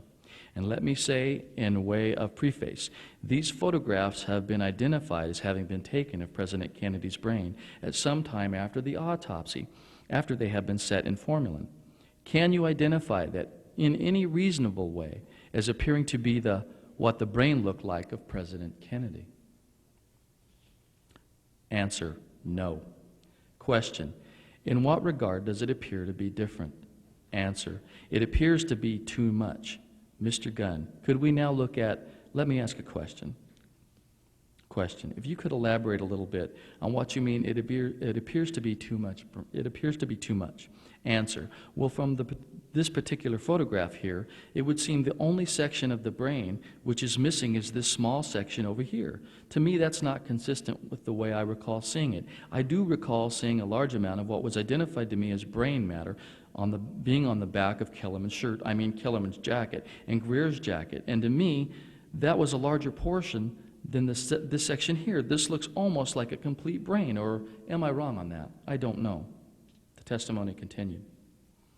Mr. Gunn, could we take a look, if we could keep this one out for just a moment and take a look at the 90 view, which is described as the superior top view of the brain, color photograph number 50. Mr. Gunn, could we take a look, if we keep this one out for just a moment and take a look at the 90 view, which is described, I read that, as the superior top view of the brain, color photograph number 50. Question, just so it's clear to you, the basilar view is going to be the brain from the bottom. The superior view is going to be the brain from the top. And what I'm showing you now would be the left hemisphere of the brain, and the portion over here is the right hemisphere of the brain. The correlation is the portion down there. Does that look approximately the size of what you recall President Kennedy's brain being when it was removed from the cranium? Answer. In all honesty, I can't say that it looks like the brain that I saw. Frankly, as I described it before, I did not recall it being that large. If other people say that this is what happened, so be it. To me, I don't recall it being that large. It could have been, but I can't swear on a stack of Bibles that it was. We have no brain in the cranium, as Paul O'Connor said. Clearly, O'Neill suspected that it was not Kennedy's brain, which is confirmed by his own words in the chapter on JFK he sent me. Parts of the brain were still within the cranium, within the cavity, but not much. He did his best to convey to the ARRB without coming right out and directly saying it, but he came close as Frank O'Neill was able to saying that something was terribly wrong. One can argue Paul O'Connor was not in the autopsy room at the time of the brain's removal from the cranium. It is known he was out of the room getting things for the doctors from time to time, and he could have missed the brain being removed. But if O'Neill is being truthful, the only time he was out of the room was when the x-rays and pictures were being taken. He and Seibert were in the cooler room looking through the glass window in the door of what was going on in the autopsy room. They also left to eat separately, always leaving one of them observing. O'Neill says in his unpublished work that no cutting was done in the body until the x-rays were developed. The x-rays were returned to a small room within the autopsy room and viewed. O'Neill goes on to say the head wound was massive. Humes pointed out to Seibert and myself the gaping wound at the right rear of the president's head and tremendous damage to the brain therein. He goes on to explain Humes had started the autopsy by doing the Y incision on the chest, of course after he dictated normal procedural information relative to his observation in relation to the body. O'Neill then says that Pierre Fink from the Crimes Institute arrived at that time to help with the procedure. Humes then indicated the bullet had fragmented upon hitting the skull and removed 2 fragments of metal. He measured one and told Seibert and me it was 7 by 2 millimeters. The other one was measured 1 by 3 millimeters. They placed the fragments in a glass jar. The agents then signed a receipt for both missiles. O'Neill then claims that he and Seibert helped turn Kennedy's body over. The first thing that everyone noticed was the large scar on the president's back due to an operative procedure. Jim Seibert is credited by O'Neill for noticing a small hole in the upper right rear of Kennedy's back. Humes and Fink probed the wound with a metal surgical probe and their fingers. The depth of the wound could be felt with the finger, and there was apparently no exit for the wound. O'Neill apparently saw Humes measure the back wound at approximately 2 inches to the right of the center line of the spinal column just below the shoulder. Humes said that the entry of the bullet that caused the back wound entered from the rear at a 45 to 60 degree angle. All the calculations were done by Humes. The doctors were at a loss to explain why they could not find the bullet that entered the back and only went a short distance. It was decided that Jim Seibert would call the FBI laboratory firearms section to see if they could come up with an explanation. He spoke with Agent Chuck Killian, who said the bullet had been received from Dallas, that had been found in Parkland Hospital on a stretcher, that had been used by the presidential party. O'Neill reports that when they came back to the autopsy room and told the doctors about the stretcher bullet, Humes appeared greatly relieved. It appeared quite likely, Humes said, and entirely possible that the bullet found on the stretcher in Dallas accounted for the fact that the bullet that entered the back could not be found. Frank O'Neill goes on to say that Humes grew more and more confident as he thought about it and appeared convinced that the Dallas bullet worked its way out of the back through external cardiac massage performed on the president in an effort to save his life. O'Neill then writes, at no time did the autopsy doctors give any kind of explanation for the back wound. This probably accounts, at least partly, for Humes destroying his original draft notes in his fireplace at his home. I marveled at what Mr. O'Neill's unpublished chapter contains. He told me he does not believe there was any conspiracy to take John Kennedy's life. In his manuscript, he states, there has been no hard evidence to date, nothing to support any conspiracy theories in a court of law, not one scintilla of fact that would prove otherwise.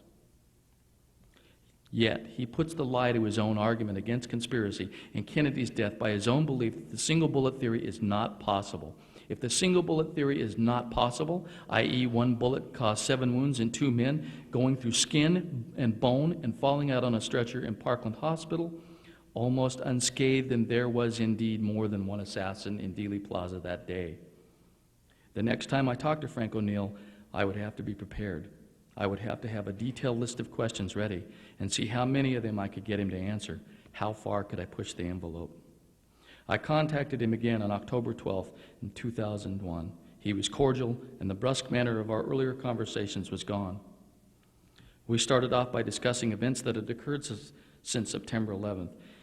And after telling me that an FBI man had been killed in the World Trade Center, the head of the building security, which also happened to have the last name of O'Neill, no relation, he said, well, that's neither here nor there. What can I do for you? Once again, we delved into the Kennedy assassination. And I have that in the book that's coming out. It's called In the Eye of History. Now, after I got done with Frank O'Neill, my editor, who was working hurriedly trying to get all this thing done, he said, have you thought about contacting Seibert again? Well, now, with Mr. Seibert, he was up in age a little bit by then. He was in his 80s. And I really didn't want to have to push Mr. Seibert, and I was reluctant to call him. But my needing to know what had happened kind of shoved that all out of the way, and I decided to give it another try. So I came up with the same tactic that I had used for Frank O'Neill. I took the same portion of Custer's interview. I asked him if he would mind answering some questions. I was doing a book. Could he take a few moments and tell me whether or not he remembered it being him or O'Neill going with Custer? Now, back again was the friendly ex-FBI agent that I had spoken to 3 years before. This led to a series of conversations. I did the same thing. I kept thinking, how can I get in the door? How can I keep this man on the line? How can I get him to tell me what he knows? So I did that. I kept up the same routine. Every couple of weeks I would call him. And I sent him books. I sent him little gifts. And it broke the door down. And he had never, what you need to understand about these agents, they are an immense key to this whole mystery. Jim Seibert had never given a formal interview before, and I managed to get him to go before the camera. And so this next portion that you're going to see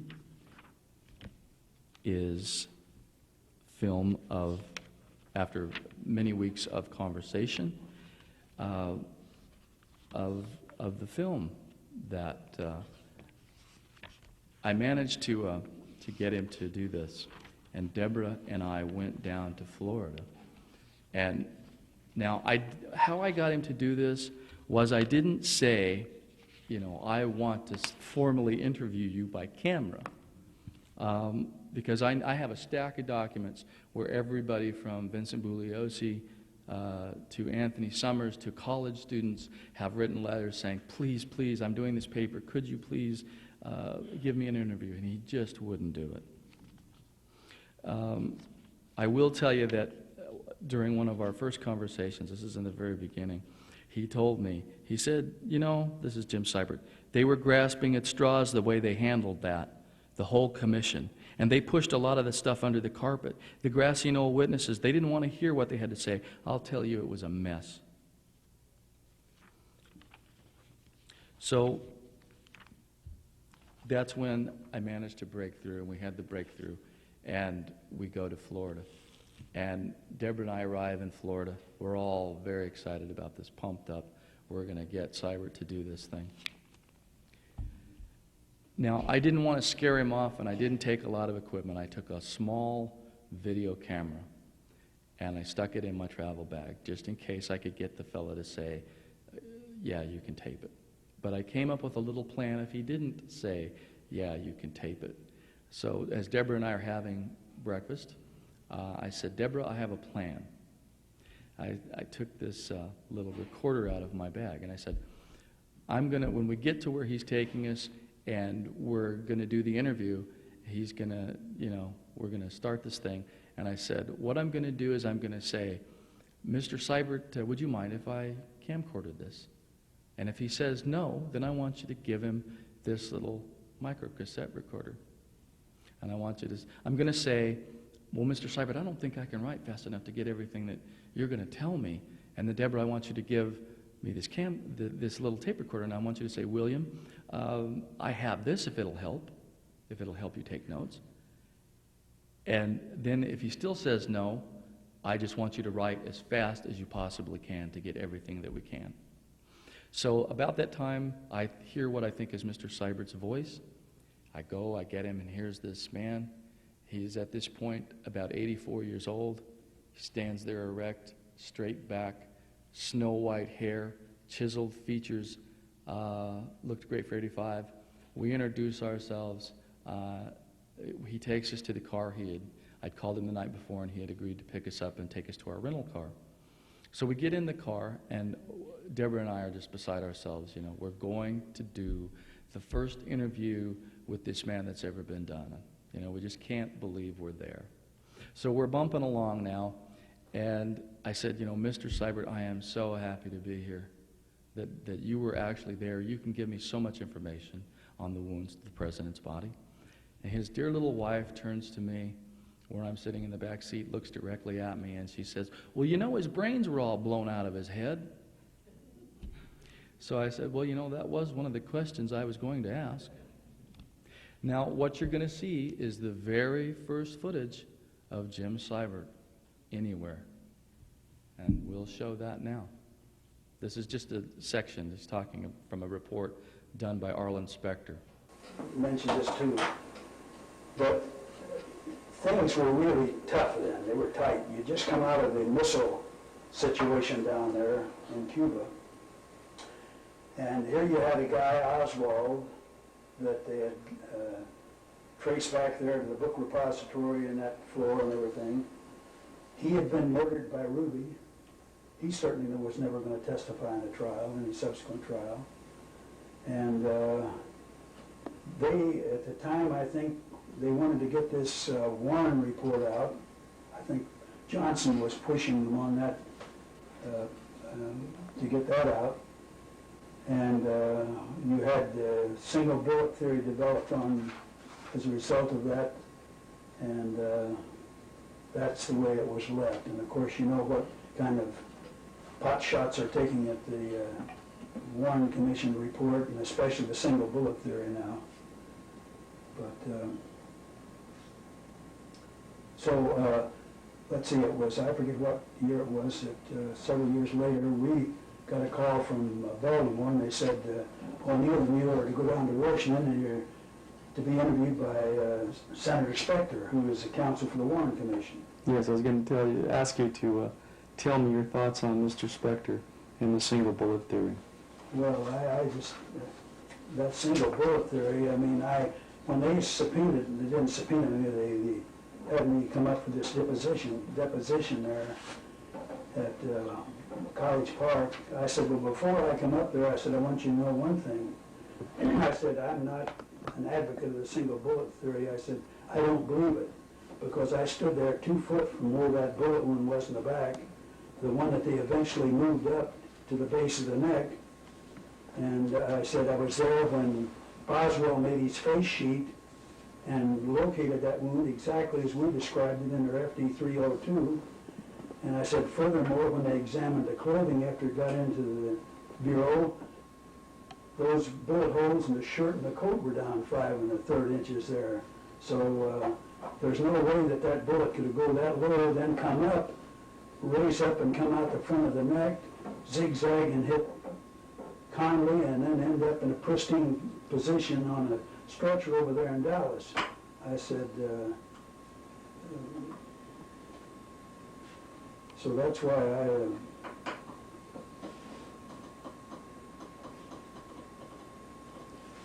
So you don't believe in the single bullet theory, period? there's no way I'll swallow that. They can't put enough sugar on it for me to bite that. That bullet was too low in the back. And Well, where do you remember seeing it exactly?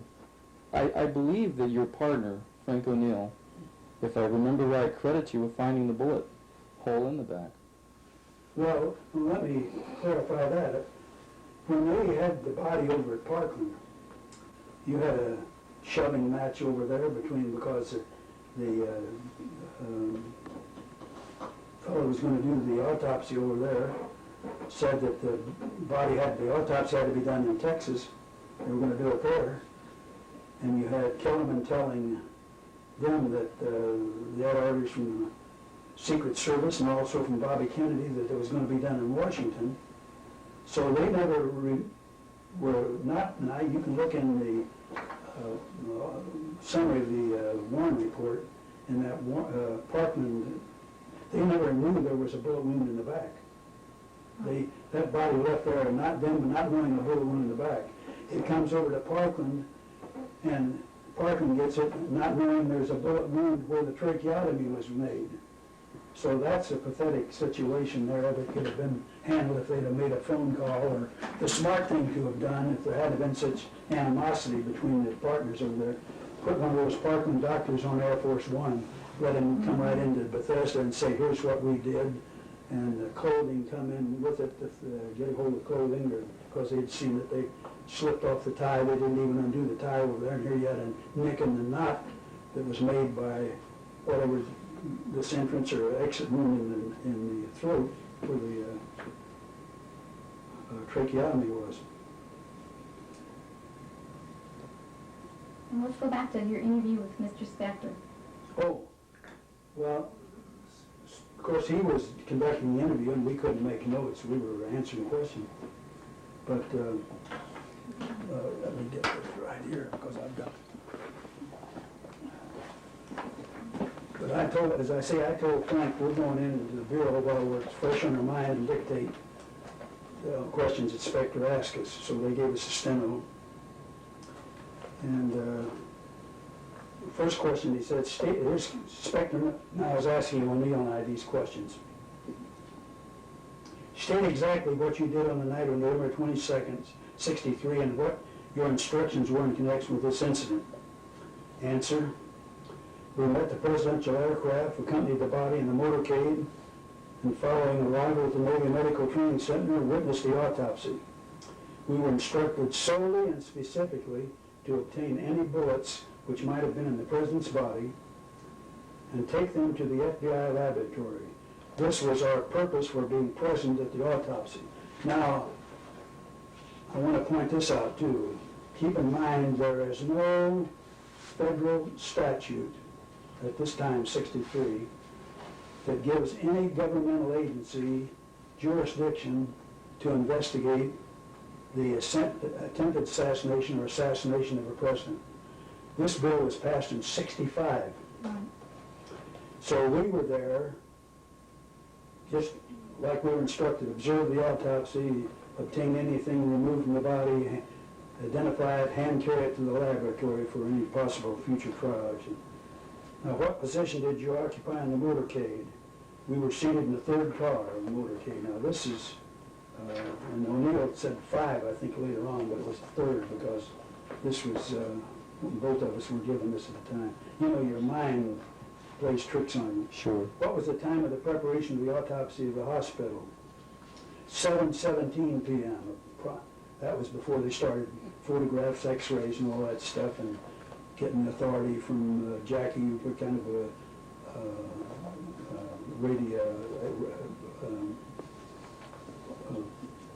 x-rays to take and all that. What time did the autopsy begin? 8:15 p.m. What time did it end? We do not recall, but it was right at midnight when we signed our receipt. And they say when Boswell and Hughes was interviewed in that JAMA, they say that there was no more autopsy done after midnight, so that corresponds to it. But that, from then until 5, was in reconstruction, working with the funeral people. But could it have been 12 midnight and 1 a.m.? Yes. That was another question he asked. Question, what time did Lieutenant Colonel Fink arrive? And I got here, Fink is an Army medical doctor assigned to Armed Forces Institute of Pathology. We do not recall, however, it was after the autopsy was in progress. What time did Agent Seibert call Agent Killian at the FBI lab? Sometime between 11 p.m. and 12 midnight, because they had found this back wound and that all, and they couldn't account for it, and I went over and come back and told Hughes. Did you call Agent Killian prior to or after the wound was discovered in the president's back? After this wound was discovered, that was the reason they called over for ice bullet. Did you observe probing done by medical examiners using the finger in the back wound, and by whom was the probing done? Yes, probing done by Commander Hughes. Since then, I'm almost positive that Fink also probed that with the chrome probe. Answer, Commander Hughes stated that this accounted for no bullet being located which had entered the back region, and that it was entirely possible that the bullet had worked its way back out of the point of entry while cardiac massage was being performed at the Dallas Hospital. Now then, another question. Prior to S.A. Seibert's calling the FBI laboratory, did either Dr. Hume or Dr. Fink express an opinion as to whether the bullet wound in the back was a point of entry or a point of exit?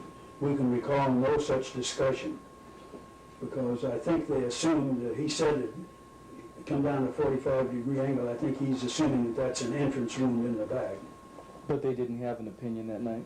You don't remember an opinion? We couldn't recall them just coming out and say this is an entrance wound or an exit wound or none of that. We cannot state that, listen to this. What was the size of the autopsy room? Now this is Spector's question. I guess I thought I had a 6-foot rule and went around there and took measurements. Was it wider than this room? It would appear to be. How close were you to the autopsy? As close as necessary to observe the proceedings. Question, I note that you delivered 2 pieces of metal to the FBI laboratory moving the president's body and that the chief pathologist advised that approximately 40 particles and smudges were evidence from x-rays. Question, were any additional particles removed? Not to our knowledge. I think that's the only ones at that time that they removed, which were put in that jar. It says, not to our knowledge, only the 2 were removed in our presence by Dr. Hume, later placed in a small jar. Were you present at all times during the autopsy? At all times, one or both agents were present in the autopsy room. Now, we even went out to have a little something to eat because we'd been without food since noon. And when one went out, the other one stayed there, and then he came back, the other one. And so at all times, one or both agents were present. Did you make any notes during the course of the evening? Yes. Do you still have them? No. What happened to them? After dictating, in comparing the dictation with the notes, they were destroyed. Now, I went into details with him on that. I said it was stencil, and I said when it came back, we checked it and made a note there for going back to the steno and make the corrections to Doris Liebknecht. And then when it came back, we proofread the thing again, and when it jibed with our notes, under the procedure then in the Bureau, you destroyed your notes after you had dictated, and your top serial, you initialed that was a file copy, that was your notes. But since then they've changed that. I guess they're probably running big warehouses notes for all to keep all agents' notes, because you can, well, it wouldn't be now because it's all on computers. So. But that was standard then in the Bureau that you destroyed your notes. And within 3 days, I think it was, of your dictation, you dictated on something of this serious, on major cases, let's put it that way. I noticed that on 11/22, Spector saying this, I noticed on 11/22/63, Mr. Kellerman stated that the president that said, get me to a hospital. Is anything which is in quotation marks the exact words that Mr. Kellerman used that night, get me to a hospital? Now, in that connection, when we went over to, later on then, they told us, the Bureau, they said, we want you, I think it was Monday, no, it wasn't Monday, I forget what, maybe the following Monday, go over and interview Kellerman and Greer, the driver, and we also interviewed Bean, who was in charge of Secret Service agent, because he wanted to talk to us first. And that was something they came up with later on and said, why did you interview Bean at the Bureau? And we said, because he went to him first, and he said, well, I'd like to discuss a little this with him, so we made a separate interview form for Bean, and then O'Neill interviewed Kellerman, and I interviewed Greer. So O'Neill had the notes on that, but when we dictated, of course, we were right there together and put the dictation together. So, yes, it was the answer to that. I also note that on 11/23/63, Agent Greer of the Secret Service is quoted as stating that he floored the limousine following the police escort to the hospital, was floored, his exact wording. I interviewed, and that was, he said, I floored it. Yeah. I don't know whether he remembered that, but of course this was while we were there doing the autopsy, you know, and maybe we were talking with Secret Service guys, and maybe it was when we went out to eat, even one of them went out to eat, or maybe when I went out to eat with Greer, but that wasn't an informal, that wasn't the formal interview, which we went over to the White House later on, but that was cursory remarks. That was when you were in the morgue? The first time he mentioned that? That was when we were in the Navy Medical Center there. Okay, in the center itself. Mm-hmm. And then you went back. We went out to eat sometime, and we had talked with him during the autopsy, and I'd made informal notes, you know, this paddle with Greer and that. And when we went over to interview him, of course, it was a lengthy interview. I mean, and, So who sent you back to interview them again? The Bureau did. The Bureau The Bureau called Baltimore and my boss called me and told me they wanted us back over there to, at the White House to interview Kellerman and Greer there after this autopsy and everything was over. Just because it was a more formal interview instead of the just casual remarks. Casual remarks that you wrote down while you were there. They wanted a more formal interview, and that's why they sent you back? I imagine so. That's the only thing. They never gave us a reason, but...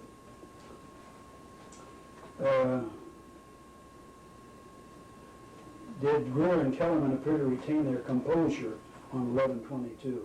Yes. I mean, I don't know how else we describe it. How long have you gentlemen been with the FBI? Seibert, 13 years. O'Neill, approximately 10. I note that on the interview with Agent Kellerman, conducted on 11/27/63, no mention is made of his remark that the President was heard to say, "Get me to the hospital." Is it because he did not say so on the 27th? See that? Oh yeah, 27th was the day of that 11/27. That was when we went over for the formal interview, and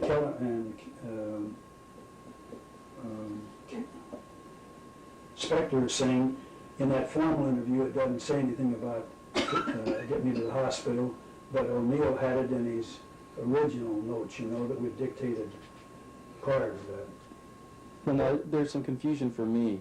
When you first interviewed them, or Kellerman or Greer, which one was it that said? Kellerman. Okay, it was Kellerman. Kellerman said he heard the President say, "My God, I've been hit." Yeah. Now O'Neill got that from Kellerman. That was that night. And then later when you went back to interview him formally, he'd added something else that he thought the President had said. Is that the way it is? No, this was on Get Me to the Hospital. Get Me to the Hospital was the first one? In other words, he said that the first time, but when on the formal interview, when O'Neill interviewed Kellerman, he didn't get that part. That wasn't mentioned in there, Get Me to the Hospital, So I can't see what the confusion is on it, but he said when the informal, he said, "Get me to the hospital." That was when we were talking with them that night. They were just recalling what happened, that afternoon. Right. And now here's what O'Neill's answers was. Yes, however, it is to be noted that Mr. Kellerman advised on 11/27/63 that he had a chance since 11/22/63 to think and try to reconstruct the activities of that day, and the statements of which he furnished on 11/27/63 in a formal interview were his best recollections of the exact wording used. So maybe he said it and didn't recall saying it, Kellerman said. I got you. I understand. Is that it? You cleared up? Yeah. All right, now here's the last one. This was the end of the formal question and answer interrogation. S.A. Seibert and O'Neill advised that it was not possible under the circumstances to take notes and that they have attempted to reconstruct questions and answers from best recollections. Now, when we went over to be interviewed by Mr. Spector, I'll just read this here, and if I go too fast, Deb, stop me, and we'll slow up and go back over. Okay, I've got it. Are you looking at MD 154? Yeah, Okay. you've got that? I can Okay. follow along. Okay, on March 12, 1964, I interviewed Special Agent Francis X. O'Neill. This is from Spector to J. Lee Rankin. Now, you know who J. Lee Rankin is. Do you know, well, before we get started on this, do you know the story on Rankin's son when the AARB interviewed him? I have a vague memory. The 40,000 notes? Tell us. What? Tell us. They, when they went to Rankin's son, the AARB, they said, would you by any chance have any, something that your father would give you just as a memento of course he was general counsel. Now his job was, he was general counsel. He had all of the notes made by all 7 members of the Warren Commission, by everybody that had been before that commission. So that's where you can get 40,000 notes. And they said to Rankin's son, would you by chance have anything that he gave you that you'd like, we could get, because our job is to collect anything printed on this and get it into the archives. He said, I think I can help you more than that, something to that effect. And he pulled out a box with 40,000 notes, all of the notes that his dad had been in charge of there, and they reviewed all these. That's where they caught Ford. Out there at Vail, Colorado, they called him out there and they said, wait a minute, they said, we've gone over all these notes, and the concession of the, come on in, huh? Go get the nail. Okay, hon. The concession, consensus was that this bullet wound was farther down in the back there where it was. And they said, but did you change this? And that's, of course, they knew it had. And Vail, out there, they just all performed, but Ford, I've got the copy of that thing that was in the Associated Press on this. So he had to come forward with And it. he said, I moved it up for clarification. And when the guys told me this there at the Jerry Gunn, give me the deposition, I said, yeah, for clarifying the single bullet theory. I said, because if you didn't get that up the back of the neck, there's no way it can come out the front there at that. So that was the way that came about. Now then, I say it start here. S.A. O'Neill and S.A. Seibert advised that the autopsy surgeons made substantial efforts to determine if there was a, now this is what Spector's wording is, he's saying Seibert told him this, made substantial efforts to determine if there was a missile in President Kennedy's body to explain what happened to the bullet which apparently entered the back of his body. Now here he even used back of the body there. This is what he sent to the, and then they moved it up to the neck later on. They stated that the opinion was expressed by both Commander Hughes and Lieutenant Colonel Fink that the bullet might have been forced out of the back of the President's body upon application of external heart massage. Now, when he was interviewing this, he had that FD 3025 5.5-page thing there. He had to have it, see. So some of these things he was asking, he had the answers in there, but it said, they stated that this theory was advanced after S.A. Seibert called the FBI laboratory and talked to S.A. Killian, who advised that a bullet had been found on a stretcher at Parkland Hospital. S.A. Seibert relayed that information to the doctors. S.A. O'Neill and Seibert advised that they did not recall any discussion of the theory that the bullet might have been forced out of the body by external cardiac massage until S.A. Seibert reported the findings of the bullet on the stretcher. However, let's get this, neither agent could conclusively rule out the possibility that such a hypothesis was advanced prior to that time. See the weasel wording here? But each expressed the opinion that he thought the theory was expressed after information was obtained about the bullet on the stretcher. S.A. Seibert advised that he made no notes during the autopsy. And that's not true, is it? No, I told him, that I made voluminous notes, S.A. O'Neill advised that S.A. O'Neill stated that he made only a few notes, which he destroyed after his report was dictated. But the guy must have thought I was a genius, because I had all the names down there of people in attendance at the autopsy, rank and everything. Wouldn't that be a great mind to just come back and it'd be like beaming from one PDA to another one there.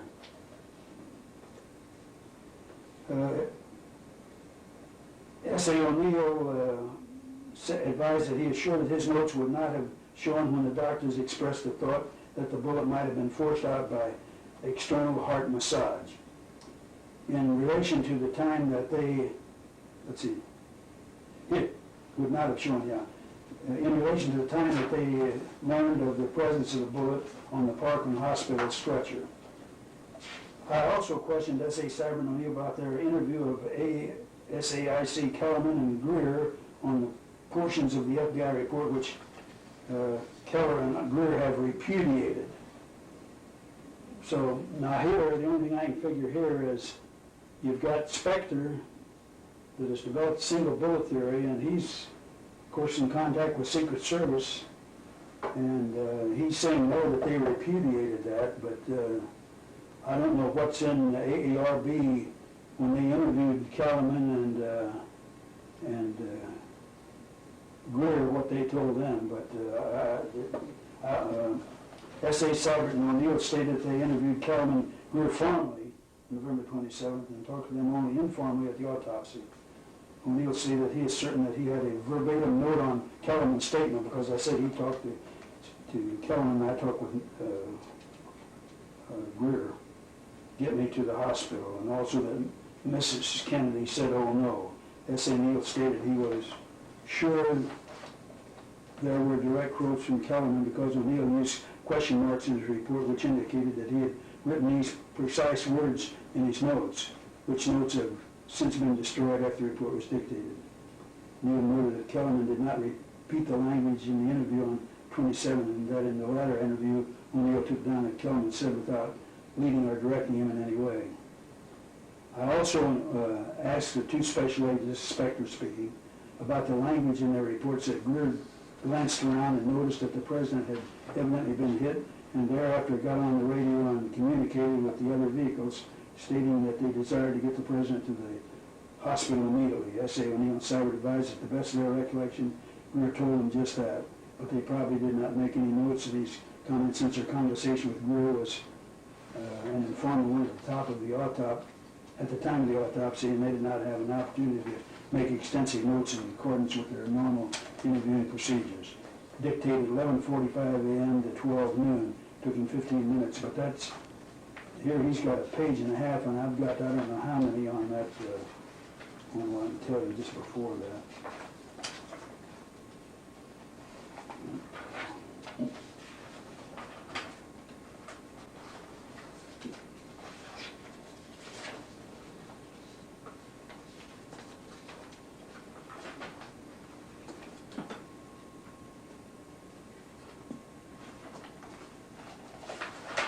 While we're doing that, I'm going to... 4¼ pages.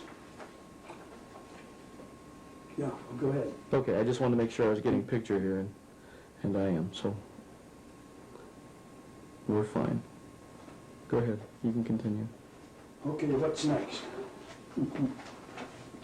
Well, that was a good, what you just went through, that was a very good exercise or example of Spector really manipulating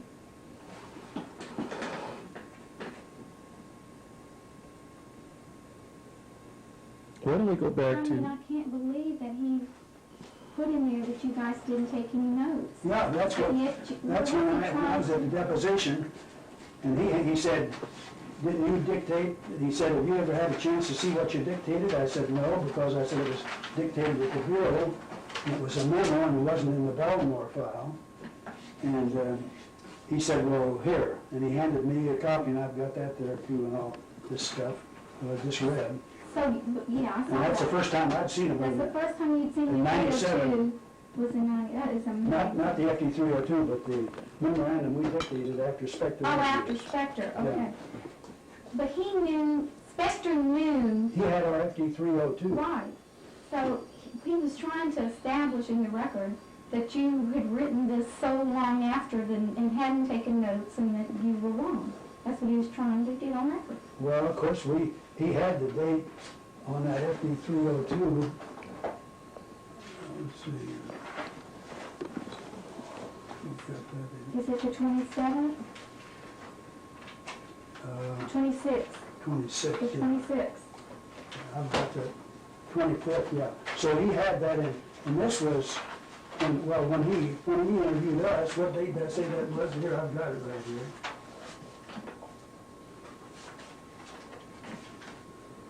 March 12th. March the 12th, see, we're going back from not December, but November the 23rd to March the 12th.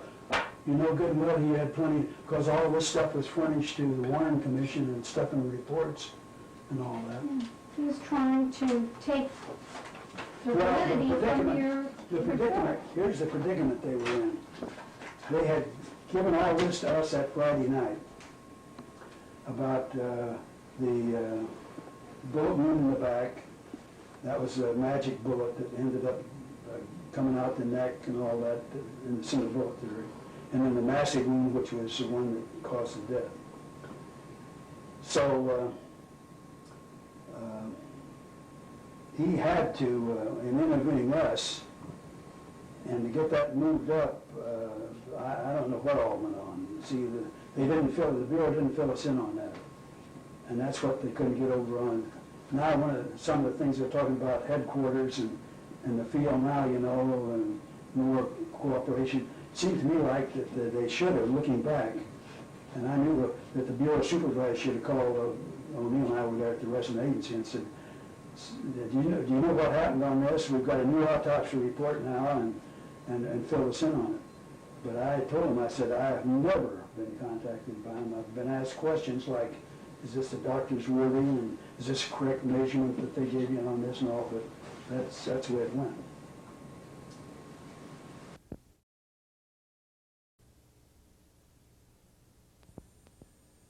Missing bone. Oh, here down here, missing bone into this now. But of course, I've even often wondered if they didn't, whoever that marksman was, if they didn't use the explosive bullet. That's it. I've often wondered, whoever that marksman was, if he used an exploding bullet. Despite all of the getting close to it, not wanting to really admit that there was another shooter and he saw the wounds, saw how the body looked, trained observer. He says it all right there. I've often wondered, whoever that marksman was, if there was an exploding bullet. We now have it on the record. Well, that's about it. I appreciate you coming. It's been a lengthy thing. I'm sorry that it took so long. I do appreciate it very much. Thank you.